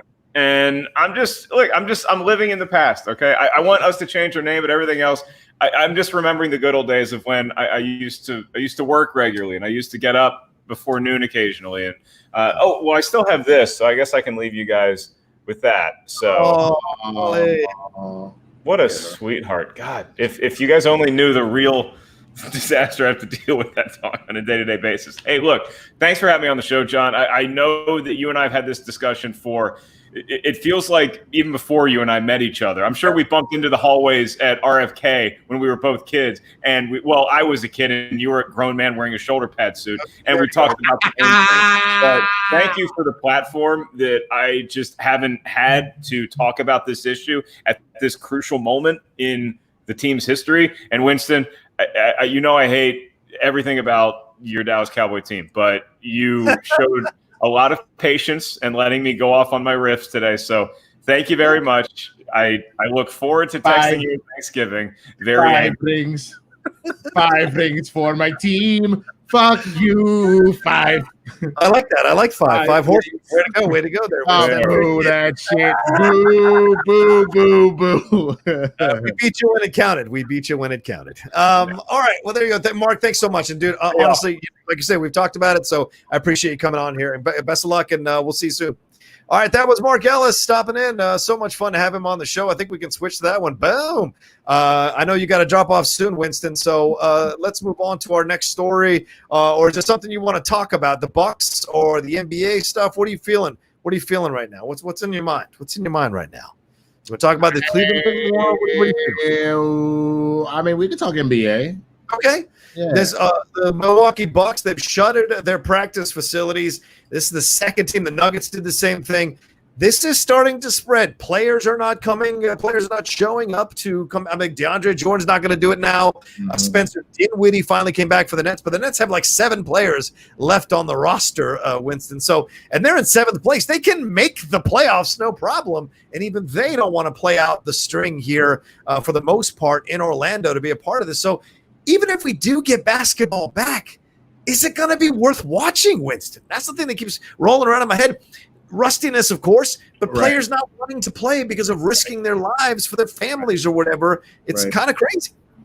Yeah, I mean, there's a lot going on, and I think that it just doesn't necessarily make sense to come back.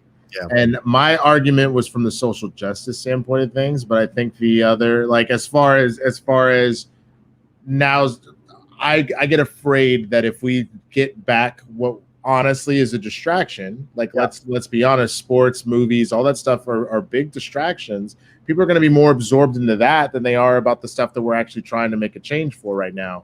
Yeah. So there's that element of it, but there's the other more important one that just brought up. We were in the middle, like we never really left the first wave. So we're still in the middle. Like people like to call this the second wave. It's really not, because we never really got those numbers down. We opened up too soon. Yeah. I do not blame them for being like, look, it's not worth it to risk my life, especially for a lot of these players. You hear all the time about like, let me take some time off because my kid was born, et cetera, et cetera. Like there's a lot of these players that have full-blown families that they have to think about. And if they go off, and like I know the money is important, but if they go off and they potentially get sick, now you can't be around your family. Yeah. You know what I'm saying? Like it just doesn't seem worth it right now to me, honestly. Yeah, I mean, I think you look at the situation. You got like Doc Rivers said in this quote here for USA Today. He's like, it's just a hope, but when we get to the bubble, it becomes the safest place in America. That's their hope. That's what they're hoping for. It's the illusion they're operating under. But JJ Redick said there's absolutely no comfort level here, none.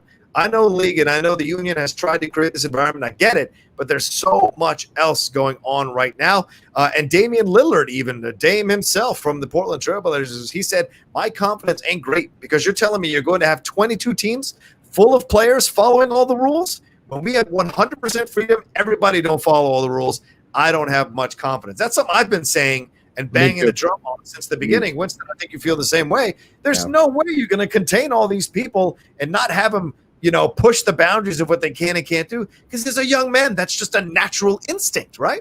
Not just that. Look at as obviously this is a much bigger example, but look at how COVID has gone. Yeah, just getting people to wear masks has become a massive fight.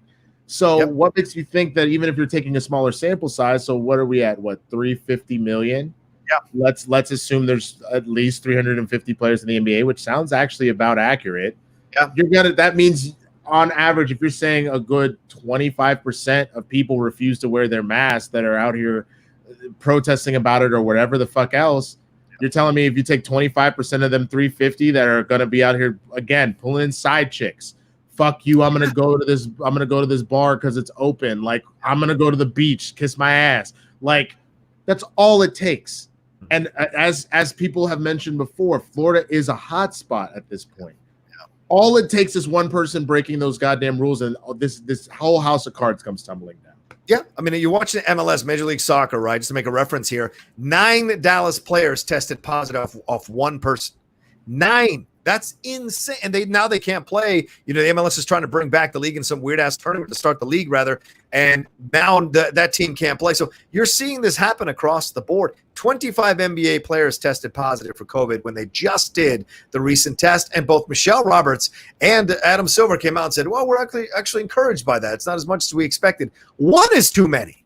Because 1 gets to 10, 1 could get to 10, 10 gets to 100. And then what have you got at this point? You've got a workforce that you're subjecting. Yes, I'm sure they're signing affidavit, NDAs, or whatever it is they need to sign, waivers or whatever, so that they can play without suing the NBA. But still, how many of these people go home if they lose and don't make the playoffs, go right home, and maybe they're just at the beginning of having it, and they give it to their wife or their grandmother or their mother or their father or whatever. And then at that point, how much of this can you hear in the news that's going to sully your brand name, especially the NBA, which has fought so hard to be a 12-month league and compete with the NFL for superiority in the sports landscape? This is a dangerous path that they're walking down, all to try and save the league financially.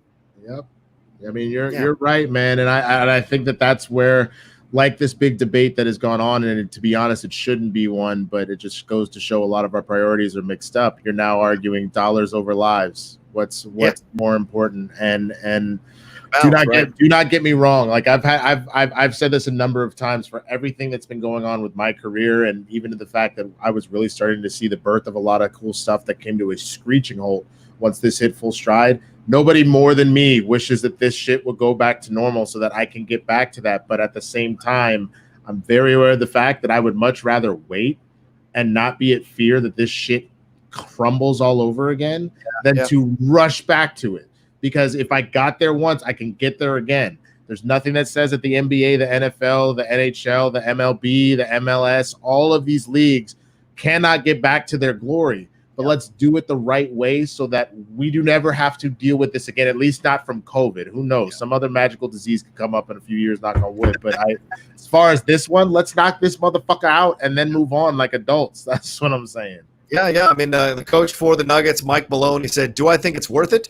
They asked him in an interview, and he said, I'll be honest, in the 3 months since the season was suspended, depending on the day, week, or month, I probably would have a different answer. And that's a guy who was the number 2 seed last year for the West, and everybody thought Denver might be making the leap this year, and they certainly look poised to make some noise in the playoffs, and yet he's even not thinking that an NBA championship is the most important thing in the world, depending on the day. Already, here are the list of the players who've opted out. Avery Bradley for the Lakers, Trevor Ariza for the Trailblazers, Thabo Cephalosha for the Rockets, Willie Cauley-Stein for Dallas. Then you got Oladipo's not coming back. Davis Bertans is not coming back. DeAndre Jordan, and then coaches. Lionel Hollins for the Lakers, he's not going to be there. Jeff Bzdelik of the New Orleans Hornets is not going to be there. So all these people, it's mind-blowing. 25 out of 351 people tested positive. 10 out of 884 staff members since the July 23rd testing started. So it's just I think this is going to build and build. And by the time they hit July 31st, man, we could have way more test positive after the first few round of games. And Winston, they're talking about playing 5 to 7 games a night, 5 to 7 games, or rather a day.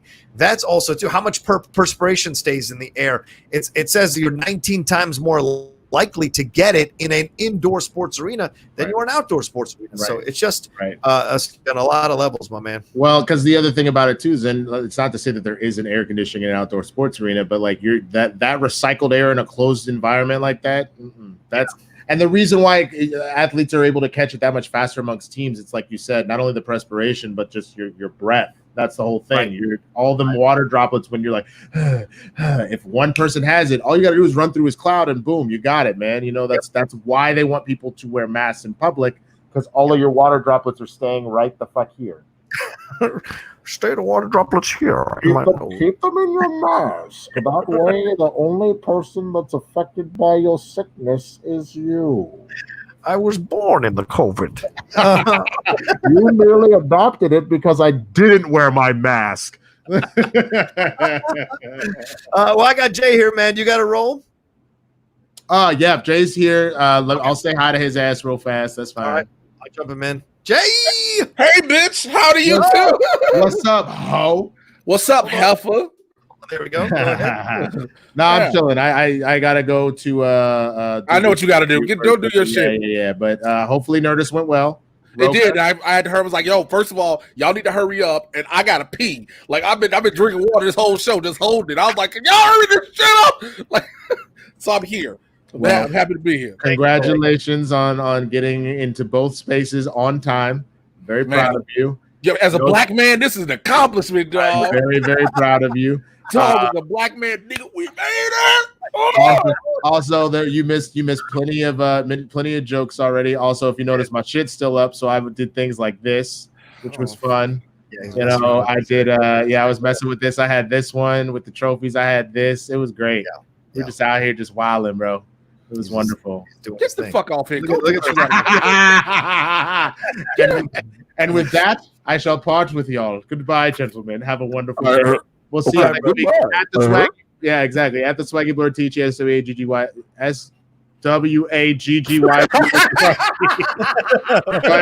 me and shit. But yeah, let's go. Drip drip. Ace about to win this big. Can you leave so I can talk with sports? Get him There you go. Mark Ellis, real quick, Jay. He said, thanks again for the platform. Thank you, Mark. Appreciate you coming on. Jay, have my daughter back by 10 p.m. or I'll call your knowledge bowl coach. I'll give you the reference to that. He saw this picture of us, and he said he would only let you take out his daughter from these pictures. So, I don't blame him because you look like you're going to get his daughter into a whole lot of street trafficking. Oh, yeah. Winston look like he's going to turn his daughter into thinking, you little white devil, come have sex with a black man to show that you were with the struggle. And then me, I look like, hey, sir, listen, I'm educated in class. You see these medals in this sweater? I got your daughter, sir. Like, that's... All right, so what is one of the big things you want to talk about that I missed? Because I know I saw the Patrick Mahomes deal. Yeah, let's talk about that, dude. Let's have your thoughts on that because you're coming on fresh here, and I'm going to jump into Tavishka's StreamLab after you talk about it. So what's your thoughts on this, Jay? 10 years, $450 million, essentially, because they picked up the 2-year this is a 12-year deal, apparently, because they're picking up the 2 years left on his current contract, and it's $427.6 million for those 10 years, plus the 2 years they're picking up here, but only about $140 million guaranteed for injury. But they haven't said if the entire contract is guaranteed. But what's your thoughts on this? I mean, the guy is number one for the last 2 years in a number of statistical categories as a quarterback, certainly Super Bowl MVP, certainly won a Super Bowl. Mm-hmm. Is this too much too soon? He's only 24 years old. Or is this the Chiefs going, we believe in you 1,000%. Screw it. We don't want you leaving anytime soon. It's the Chiefs believing you. You brought us a Super Bowl. Yeah. You would have had this Super Bowl 2 years in a row, technically. We want to make sure you're this dude. People tout Tom Brady as the GOAT. We know Tom Brady's about to go, but literally he is the heir apparent to the quarterback throne. Yeah, he is that heir apparent. So if you're Kansas City, you are going to make sure first and foremost he is happy. You're not going to play those games like Dallas is playing with Dak, even though they finally signed him, or any of these other quarterbacks who don't feel wanted and don't feel loved by the organization. You're going to show him how 140 guaranteed. Yeah, it don't matter. Right. He just got a basketball. He just got this Jared Goff level guarantee that Jared Goff didn't deserve, but he deserves. You get what I'm saying? Good point. There's nothing wrong with that at all. I'm happy as hell for them. Like, yo, lock my man's down. And if he's with it, that's the best part. This isn't a forced contract. This isn't anything where we're like, well, the two sides were bickering back and forth and couldn't come to an agreement. We hear, yo, 10 years, $400 million. Yeah. So nothing wrong with that. No, as I was saying earlier, the Chiefs picked up his fifth-year option for the 2021 season in April, which had put him already on a contract for the next 2 seasons. Next year, he was going to make $2.8 million. The year after, $24.8 million in 2021. This 10-year contract puts him under the Chiefs' control, or not, but under the Chiefs' umbrella in essence for 12 seasons. And also, you gotta respect the fact that he's making $427.6 versus $427.5 from Mike Trout. So he essentially becomes the highest paid player in any sports league in America. Pretty incredible, man. And again, he's deserved it. Like, this is a kid we've done nothing but praise. Yeah, true. Very, very true. We've done nothing but praise. You know, when he has a falter, you be like, well, that really wasn't, because look how he rebounded. Right. Whereas opposed to, and I'm not trying to diss him, Lamar Jackson, we're like, yo, you got to be on this when it counts. Yeah. And he's shown that he's on it when it counts, and he brings his team back from, being in the, like, losing. Again, he brought them back to win a Super Bowl as if he was doing the same thing he'd done all playoffs, playing possum. Like, all right, you know what? You good? Y'all ready to play now? Let's do it. Right. It's almost scary, Jay, because you go, well, he's only been, starting for 2.5 years? Really? Technically 2 years, 2.25 years? And he's already got a Super Bowl. He's already got, like, the last 2 seasons, he was number one in yards per attempt, number one in completions, number one quarterback in the QBR, the whole night, like, just incredible work. And you say to yourself, he's only 24. So you go, wait, is there another level for this crazy mother effer to reach? And that's the thing. Another level. Lord God Almighty, what are we going to see here? And then here's the best thing about this deal. It's guaranteed that Kansas City will work to keep the pieces around him throughout each year, because no matter what happens, even when you win Super Bowls, you lose key players. It'll always happen. It's just the nature of the game.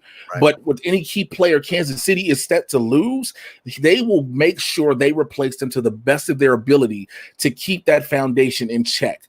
You know what I'm saying? Like, right now, this league is Kansas City's to lose. Yeah. Yeah. Not to win, to lose.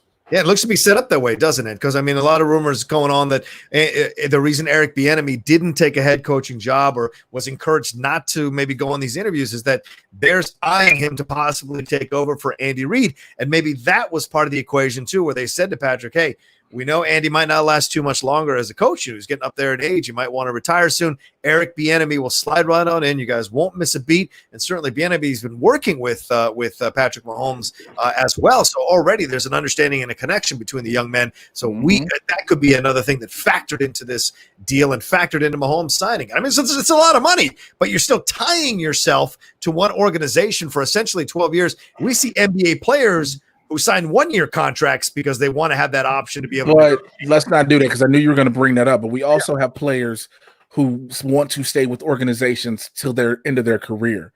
It's rare, But we have that in the NFL as well. You have players who, if they could have it their way, their entire careers. Again, Peyton Manning technically didn't want to leave Indianapolis. You're right. He didn't want to leave Indy. He was forced out. Yeah. He was forced out, and just as much as Favre forced out of Green Bay. Right. Montana out of San Francisco. Right. And, right. Yep. So you have all of these different quarterbacks who, even if they were on the bench or they were second string, they wanted to stay with an organization throughout their entire career. Right. Mahomes is showing you there's a positive. If you and the organization are symbiotic in your relationship, you can for sure stay your whole career, because 12 years is pretty much a quarterback career. Yeah. That's for a lot of quarterbacks. You've had a successful career if you're in the NFL for 12 years. Yep. You don't even have to start. Just staying in the NBA for 12 years is a successful career for a lot of quarterbacks. There's a lot of turnover in that position. Certainly, you look at I don't want to mention your Bears. All right, and let's move on to a couple of StreamLabs here, and let's get your thoughts more. Tavishka donated. He said, Chiefs have a great board of Native Americans to assist with their Native relations. I know some of them personally, and each November they invite Native veterans to bang the drum for the opening ceremony. I am hoping to be one in the post-COVID future. That's our man down there in Oklahoma. So, bro. Maybe that's a different situation where the Chiefs have maintained this relationship with the Native American tribes, have Native American representation on the board. All of that's different. The Redskins did not have that necessarily. So, because you have that arrogant ass in Dan Snyder who's like, oh no, this is what this team is, blah blah blah blah, and like, no, that's not how this works, right, at all. And so again, this team is growing. This team is smart. Again, we were talking about the equality across the board, not just when we say Black Lives Matter, but again, the Native American relationships when it comes to sports teams. Yeah. You know, a lot of people don't understand that. A lot of mascots have caught a lot of heat from things. People bring up the Blackhawks, but the Blackhawks organization have actually talked to members of the Blackhawks Council, which is why they're actually good. The Illini had to change because of Chief Illiniwek, and everybody was like, yo, you bogus. This sounds like BS, but I swear to God, my grandfather told us that we're part Blackfoot Indian. And so when, it's further down, so it's not anything that I would claim as far as like trying to use it as a boost, but you understand where people are respecting that. And you have the Chiefs, who everybody at first was like, stop this. And they were like, we're going to do what we can. Unfortunately, the fans, we can't control them. Us as an organization, we won't. And we'll keep paying homage and respect because you are allowing us to do this. And we know it's a big thing. And that speaks some volumes. And again, with Patrick Mahomes being a player who's spoken a lot about different things with, racial equality and everything, to have that with the organization, you can't go wrong. Yeah. We're just getting this from Adam Schefter about 7 minutes ago. He retweeted. Oh my Jesus. Some more particulars here for people who may not have seen this. The final Patrick Mahomes deal, this according to Adam Schefter on Twitter, 10-year extension that's worth up to $503 million. It includes $477 million of it in guarantee mechanisms and the ability for Mahomes to have outs if the guarantee mechanisms aren't exercised. He was represented on the deal by Chris C. Abbott and Lee Steinberg. My God, how could I get signed up with those people? But this is mind-blowing. $503 million. Is it? No, because here's the thing. We've once we started seeing it happen in baseball, eventually we knew it was coming over to basketball. We started slowly seeing this top tier money going. And now it was only a matter of time, new TV contracts and everything comes out, that this money can shoot up. Patrick Mahomes is worth $500 million. Yeah, that's mind-blowing. $500 million. I will have your baby, fam. Like, he's worth $500 million.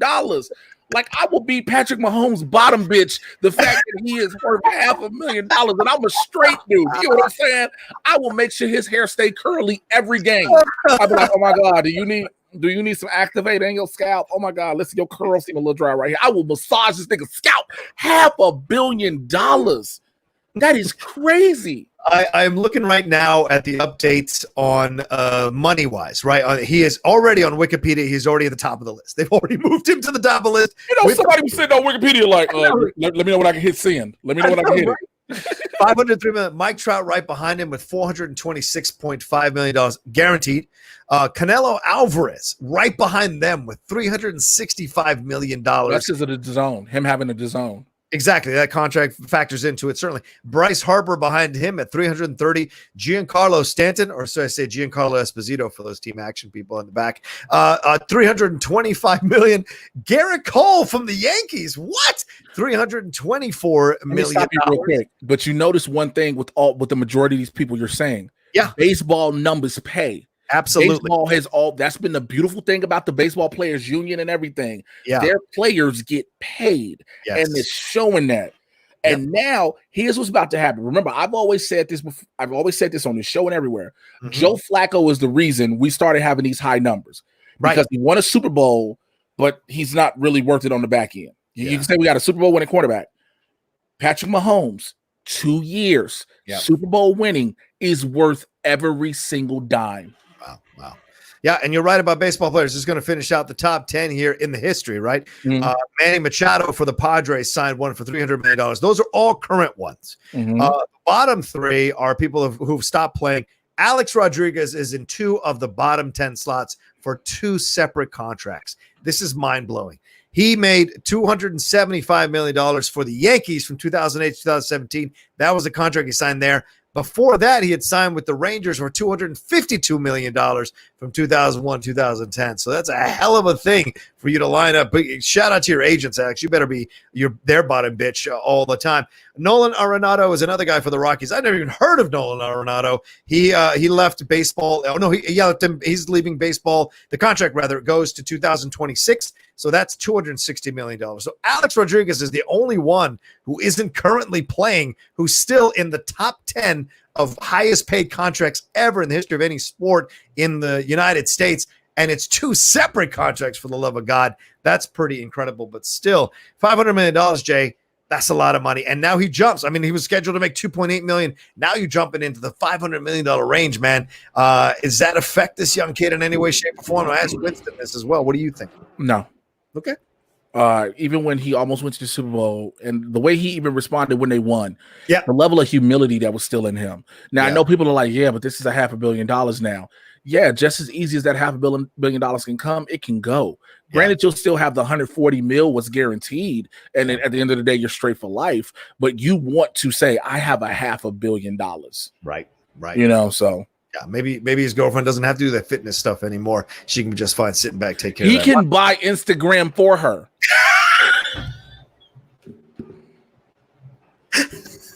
Patrick Mahomes can start selling his own flat tummy tea with $500 million. Okay, I love it. Let's give you a better rate. I like this better. This is better. I like this one. Let's see. One other thing, we had a StreamLab that come through from Haskell.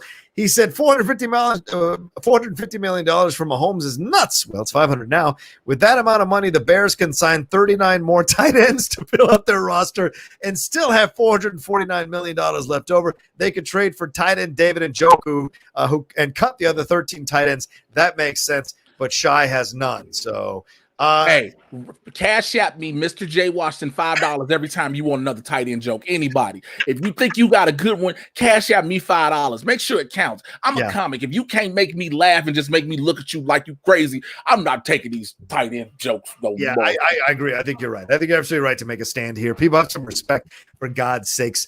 Especially Haskell. What's your team? Is it the Giants? You may not want to talk. Yeah, was it the Jets? It's been a while since they've even smelled the Super Bowl. So there you go.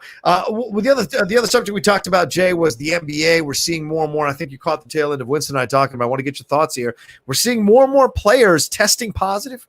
We're seeing more and more players opting out not to come back and play for their team. Certainly the Brooklyn Nets are going to have to recruit players off their D-League or G-League team just to be able to fill out a roster, and they're in 7th place in the East, and they still don't want to necessarily fight for a playoff spot or whatever. So even if basketball does come back at the end of the month, by the way, it's at the end of the month, is it going to be worth it?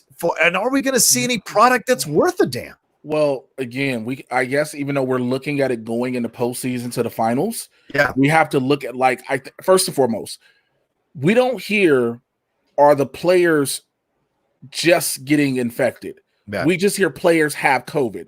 Right. So we don't know if this was weeks ago, days ago, or whatnot. We may, again, after that whole big thing with Ezekiel Elliott talking about HIPAA violations and letting people know who he was, right? You have this where it's like, okay, cool. Do you go ahead and tell people they got it, get them outside, let them quarantine, get it out their system? There are some players that are like, it's not worth it. The money players are like, I don't really need to do this. Yeah. You know what I'm saying? But at the end of the day, the deal is set. Unless something happens where you hear a whole team, as of right now, is in that compound, is affected, we're still getting that season. Well, all right, and I respect that completely. Dame Lillard said, I don't know how you're going to keep 22 players on 20 teams from breaking the rules when everyone's healthy. They still break the rules.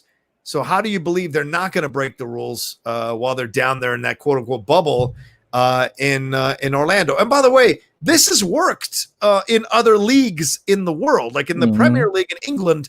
All these players have been essentially in a bubble with their respective teams and being tested and what have you 3 times a week, I think, or 3 times a day. They're being tested to make sure they don't have anything. Same thing with the Bundesliga, the German soccer league, and other leagues. They have tested their players consistently and created bubbles. But the difference is this bubble is in a hot spot for COVID, which is Orlando, right down there. Well, I think the biggest thing we have to go outside of just saying because it's in Orlando, because it's in Florida. Yeah. Let's just stop doing that automatically. You're infected because it's in Florida. Okay. The question is the staff at the Disney resort, the staff that is handling the games, those are who we worry about. Those are who you're like, okay, what are you doing about them? Because you know you're quarantining teams. These employees, that's the question. You know what I'm saying? That's the bigger part. Because, yeah, of course, players are going to break the rules all the time. And, yeah, you could potentially levy fines. Once you start levying fines, the lower tier players can't afford to get those fines. Yeah. That's good. Yep. They can't. So that's why they're playing, Jay, because they can't afford. They can't afford. They got to pay their bills. Yeah. So again, I understand that the theory that people can still break the rules, but if you're somebody who's barely making $1 million a year, and I know a lot of people listen to this and going, "Man, $1 million is a lot of money." That's $1 million up front. That's $1 million gross. Now you got to take your taxes out, which because you're in $1 million, you're losing a lot more taxes. Yeah. Then you got to pay your agents, managers, lawyers, whoever you got on your team fees. Then you got to do, because again, most of these players take care of family. Yeah. So again, they can't risk that. Yep. It's a good point. I think the only difference would be someone pointed out here, what happens when a big player decides to opt out? The NBA can't have Giannis or LeBron opt out. That's for sure. Or Giannis, however you want to say it. I mean, this is however you want to say it. It is Giannis. I done told you this. I mean, you and I have had this discussion when we were doing Collider Sports Talk. Let's not do this. It's fair. But yeah, I mean, like if one of them steps off, LeBron, they'll have to shoot LeBron to stop him. But and even then, it'd have to be 3 or 4 bullets for God's sakes. He wants to play. But Giannis, I mean, it's a young guy. Shoot his ankles. He'll be out. Trust me. Take away his hair growth. Giannis, he's a young man still. So like this, if he gets affected by this, and we're seeing this like Freddie Freeman, I don't know if you saw that over the weekend, but his wife tweeted out the conditions that Freddie Freeman, who is a baseball athlete at the peak physical condition that he is at as a player, is experiencing some of the worst symptoms. We just saw in the entertainment world, Nick Cordero, what a terrible journey he had until he passed away, unfortunately, over the weekend. 91 days in a coma. They had to amputate his leg. This can affect someone in such a negative way who's a young man, who's an athlete, because of how their body might respond to this. This could be a danger. I mean, there's no could. It is. And at the same time, it is a danger. But at the same time, again, this is a weird thing to say. Yeah. Everybody's body reacts differently. And I know you don't want to take a chance with anybody. I know we don't. Right. And again, when we hear, and I've said this on Blurs, I've said this here, we have to understand when we say healthy, we go off what we see, right? Not what we know.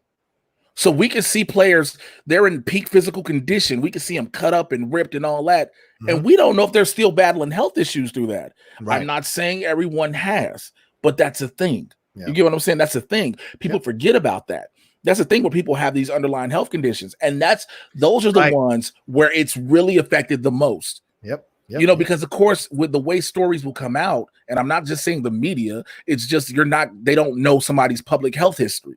Right. They don't know their personal health history. You don't know all these things. So when you hear certain things, the way they affect people, we don't know what other things. Again, I hate people saying if somebody catches COVID-19, it's a death sentence, because as we've seen, it is less of a death sentence than anything.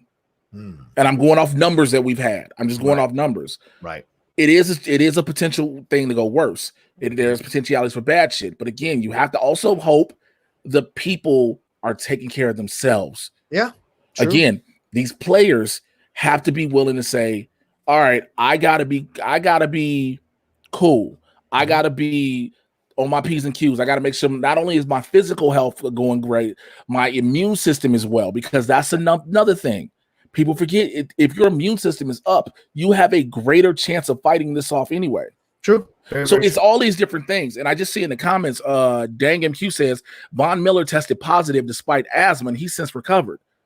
Again, I'm asthmatic, and I had to have a tracheotomy, ladies and gentlemen. Here's my trach hole. But now you would think, oh, Jay, are you worried? No, not as worried. Why? Because I'm making sure my immune system is up first and foremost. That's the number one thing. And if somebody just says something, again, if I ain't got $5, I don't care. Because your face just giggled. And I just saw you hold that in. This right here. This just in. Winston lost his shirt after game time on the Schmodown on Twitch. LOL. I don't know what that means. Well, if you've seen the recent review for Doom Patrol Winston and I did, he decided to do it with no shirt. Oh boy. Wow. So yeah, people were like, look at his shoulders. Yeah. Well, I thought he was going to record an interview. I have no idea what he's doing there. So I don't know why I'm not top of it. I don't know why he would record an interview and decide to just go ahead and be naked. Like, I get you want the team to win and swag, but not your nipples, sir. Winston's nipples look like baby toes. Wow. I'm sorry. I'm sorry. Baby toes. He says baby toes. I'm sorry. Well, we got this last story here, Jay, and we'll wrap up because I know you've been doing a lot of stuff back to back. It don't matter. The NBA players are negotiating right now to have to put social justice messages on their jerseys. Oh, they've approved it. They approved it. Right. So they approved it. You're right. They were negotiating. Now it's approved. Mark J. Spears is reporting it on ESPN. The NBPA, the National Basketball Players Association, and the NBA reached an agreement Friday on social justice messages that can be displayed above the number on the back of jerseys when the league resumes play on July 30th.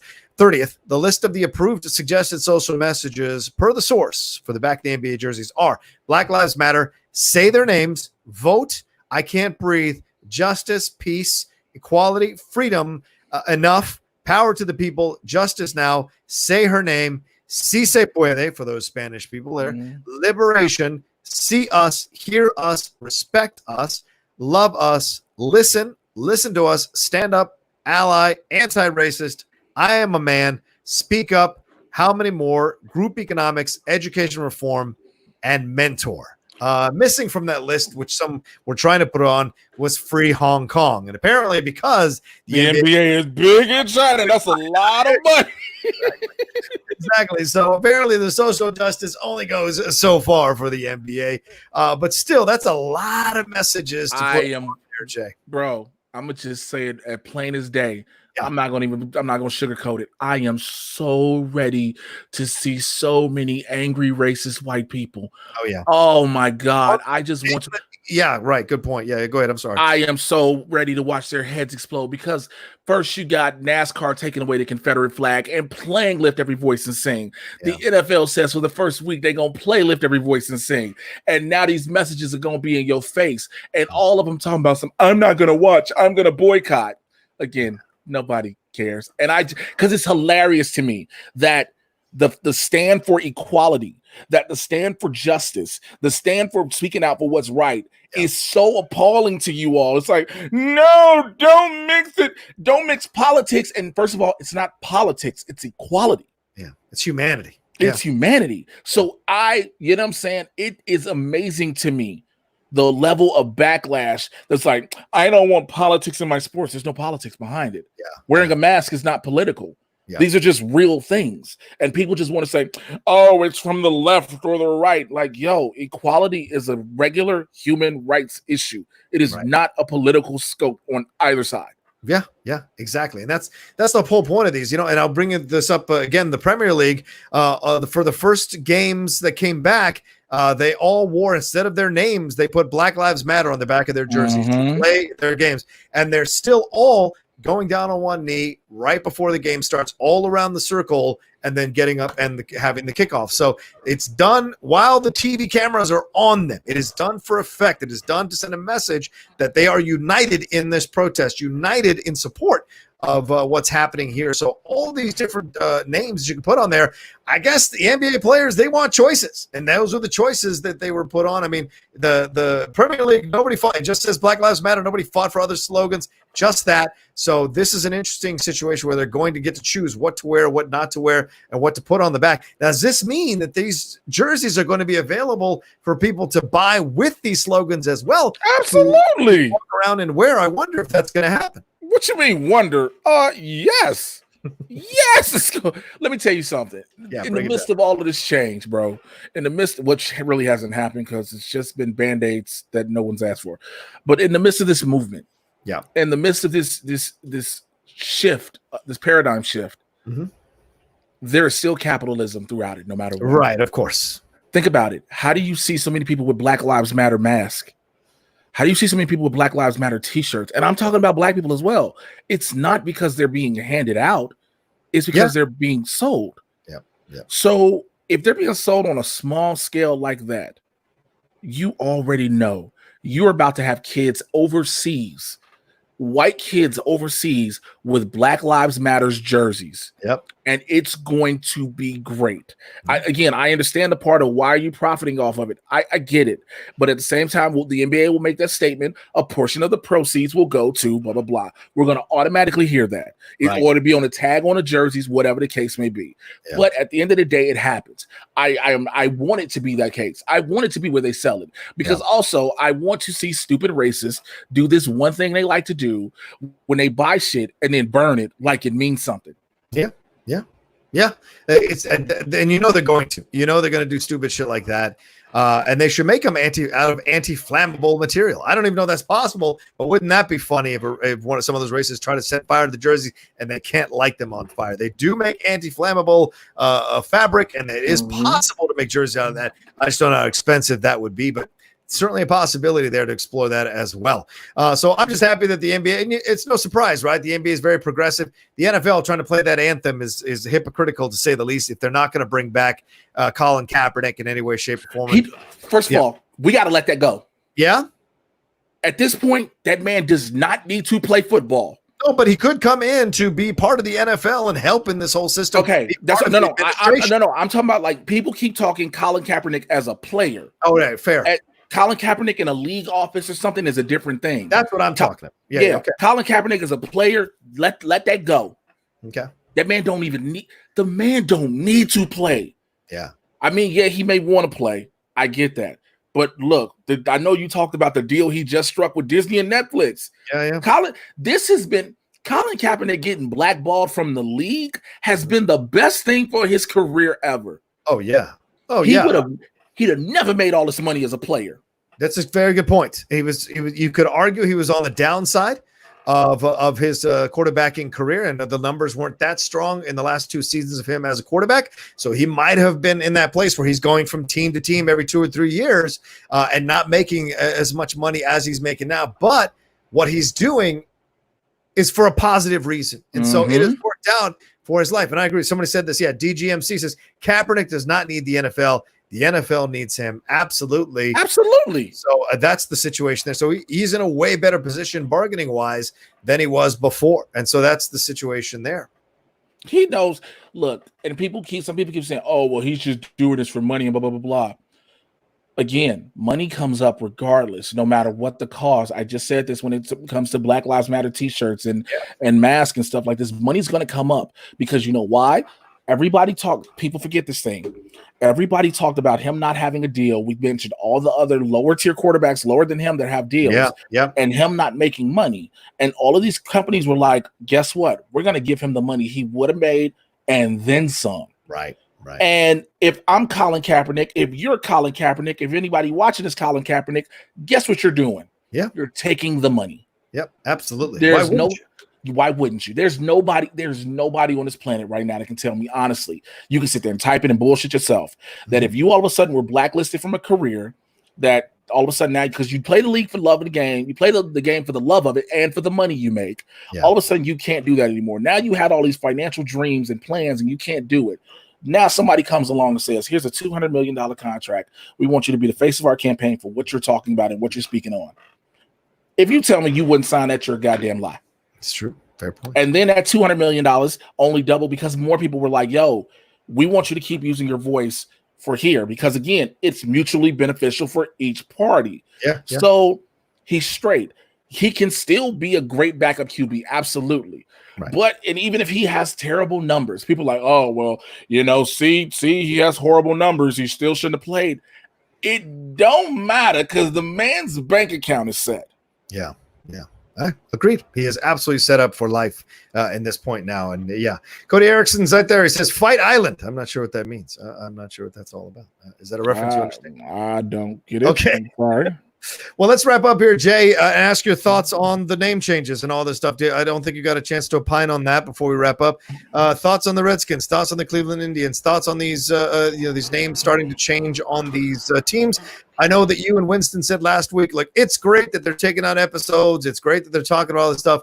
But what we were marching for, what this whole protest move is about the destruction of systemic racism. Mm-hmm. Now, do these names changes on the teams help towards that goal, or is it more just cosmetic stuff? Well, I think that definitely helps because of what Native Americans have been arguing about for decades. Mm-hmm.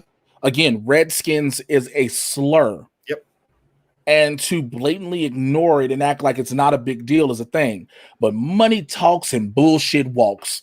When Nike pulled all that apparel off and FedEx was like, we will take our name off this field. All of a sudden, you had the organization like, oh, shit. We're going to have a conversation about it. Because here's the problem. I guarantee you, if FedEx takes their name off the field, no other company is going to be that stupid to put their name on it. That's a very good point, dude.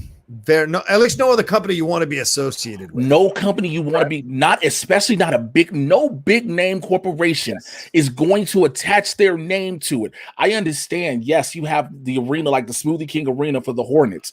Right. Yeah, but we're talking a football stadium. Yeah. All football stadiums, if they're not named after somebody, they have a major corporate sponsor. Mm-hmm. And nobody will not in this at this moment.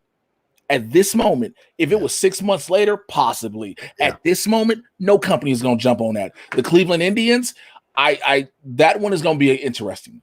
Yeah, that's a more interesting one because it should happen. It should happen.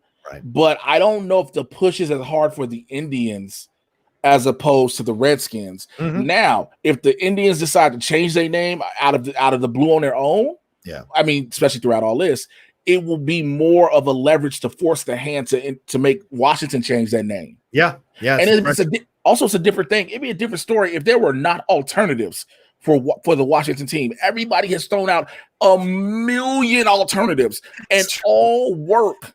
Yeah. So there's options to go. There's and I said earlier that 3 minority owners who own 40% combined of the Redskins are looking to sell their ownership in the Redskins.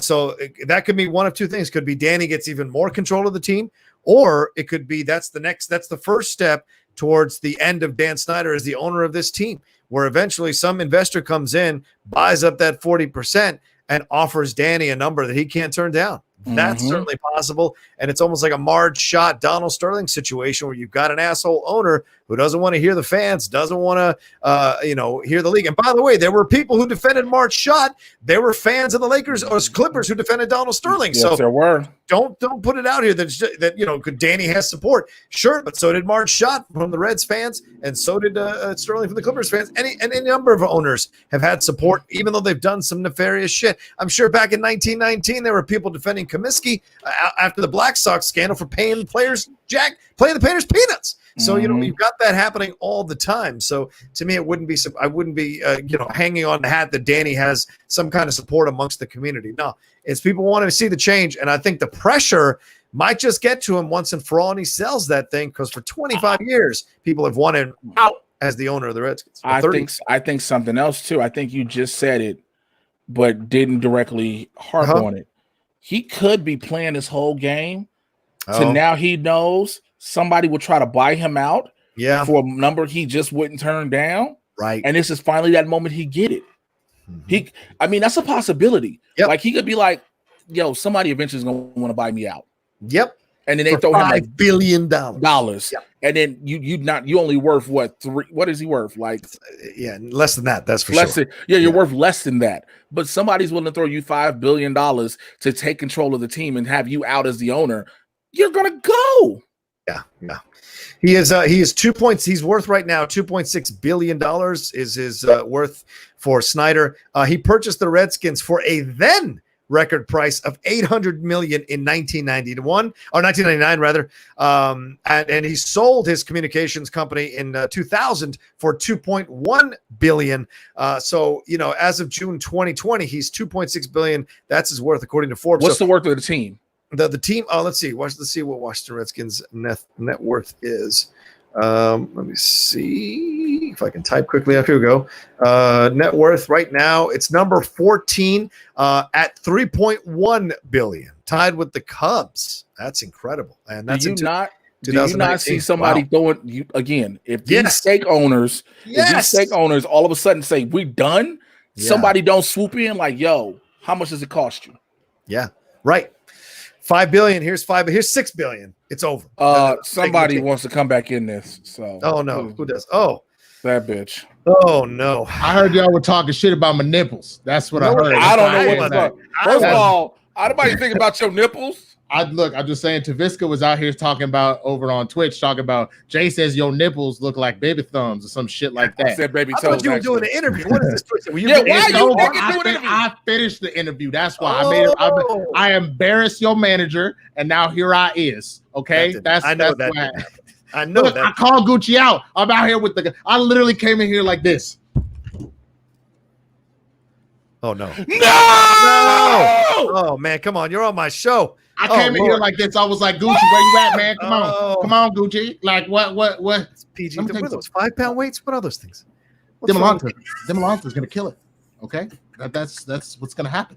It's Ace Guy. I mean, he's good, but with the exchange, you know what I mean? Yeah, it seems like a fair point. We are the exchange. There's nothing more to argue about, and your man is the favorite.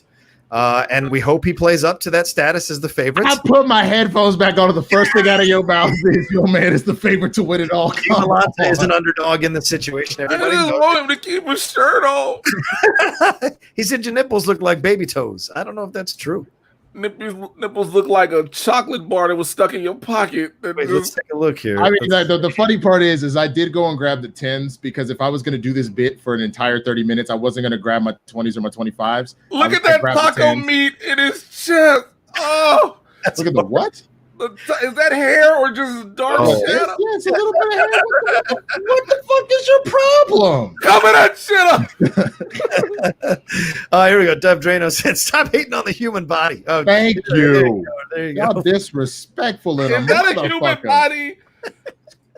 Yeah, this does mean Tom's not coming on the channel, not shirtless. If he comes on my channel, he wears the shirt. I love Winston like my brother, but Winston right now look like one of them dudes that you see on the spring break party video with a pit.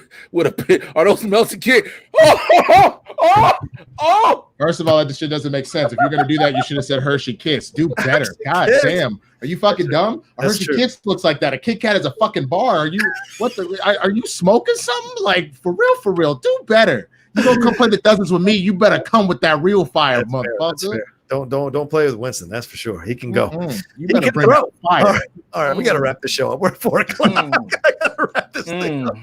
All right. Well, thank you, gentlemen, both for joining the show and coming on. Please plug everything you got going on as we wrap up. Let's start with Hershey Kisses over there. Go ahead. Winston, knock it out, please. You can find. As I said before, I think you said my name, but Jay's laughing, so it's fine. Winston at the Swaggy Blurred, THESWAGGYBLERD. Tomorrow is Blurreds in the Hood with this gentleman at 2 p.m. I will have my shirt on for that, so don't worry. Right, you will. Wednesday, Positive Black People News will drop. And so will the Star Wars tournament with Ace. You can definitely see me on that too. Yeah. And then Thursday, Swagback Thursday, twitch.tv/the Swaggy Blurred.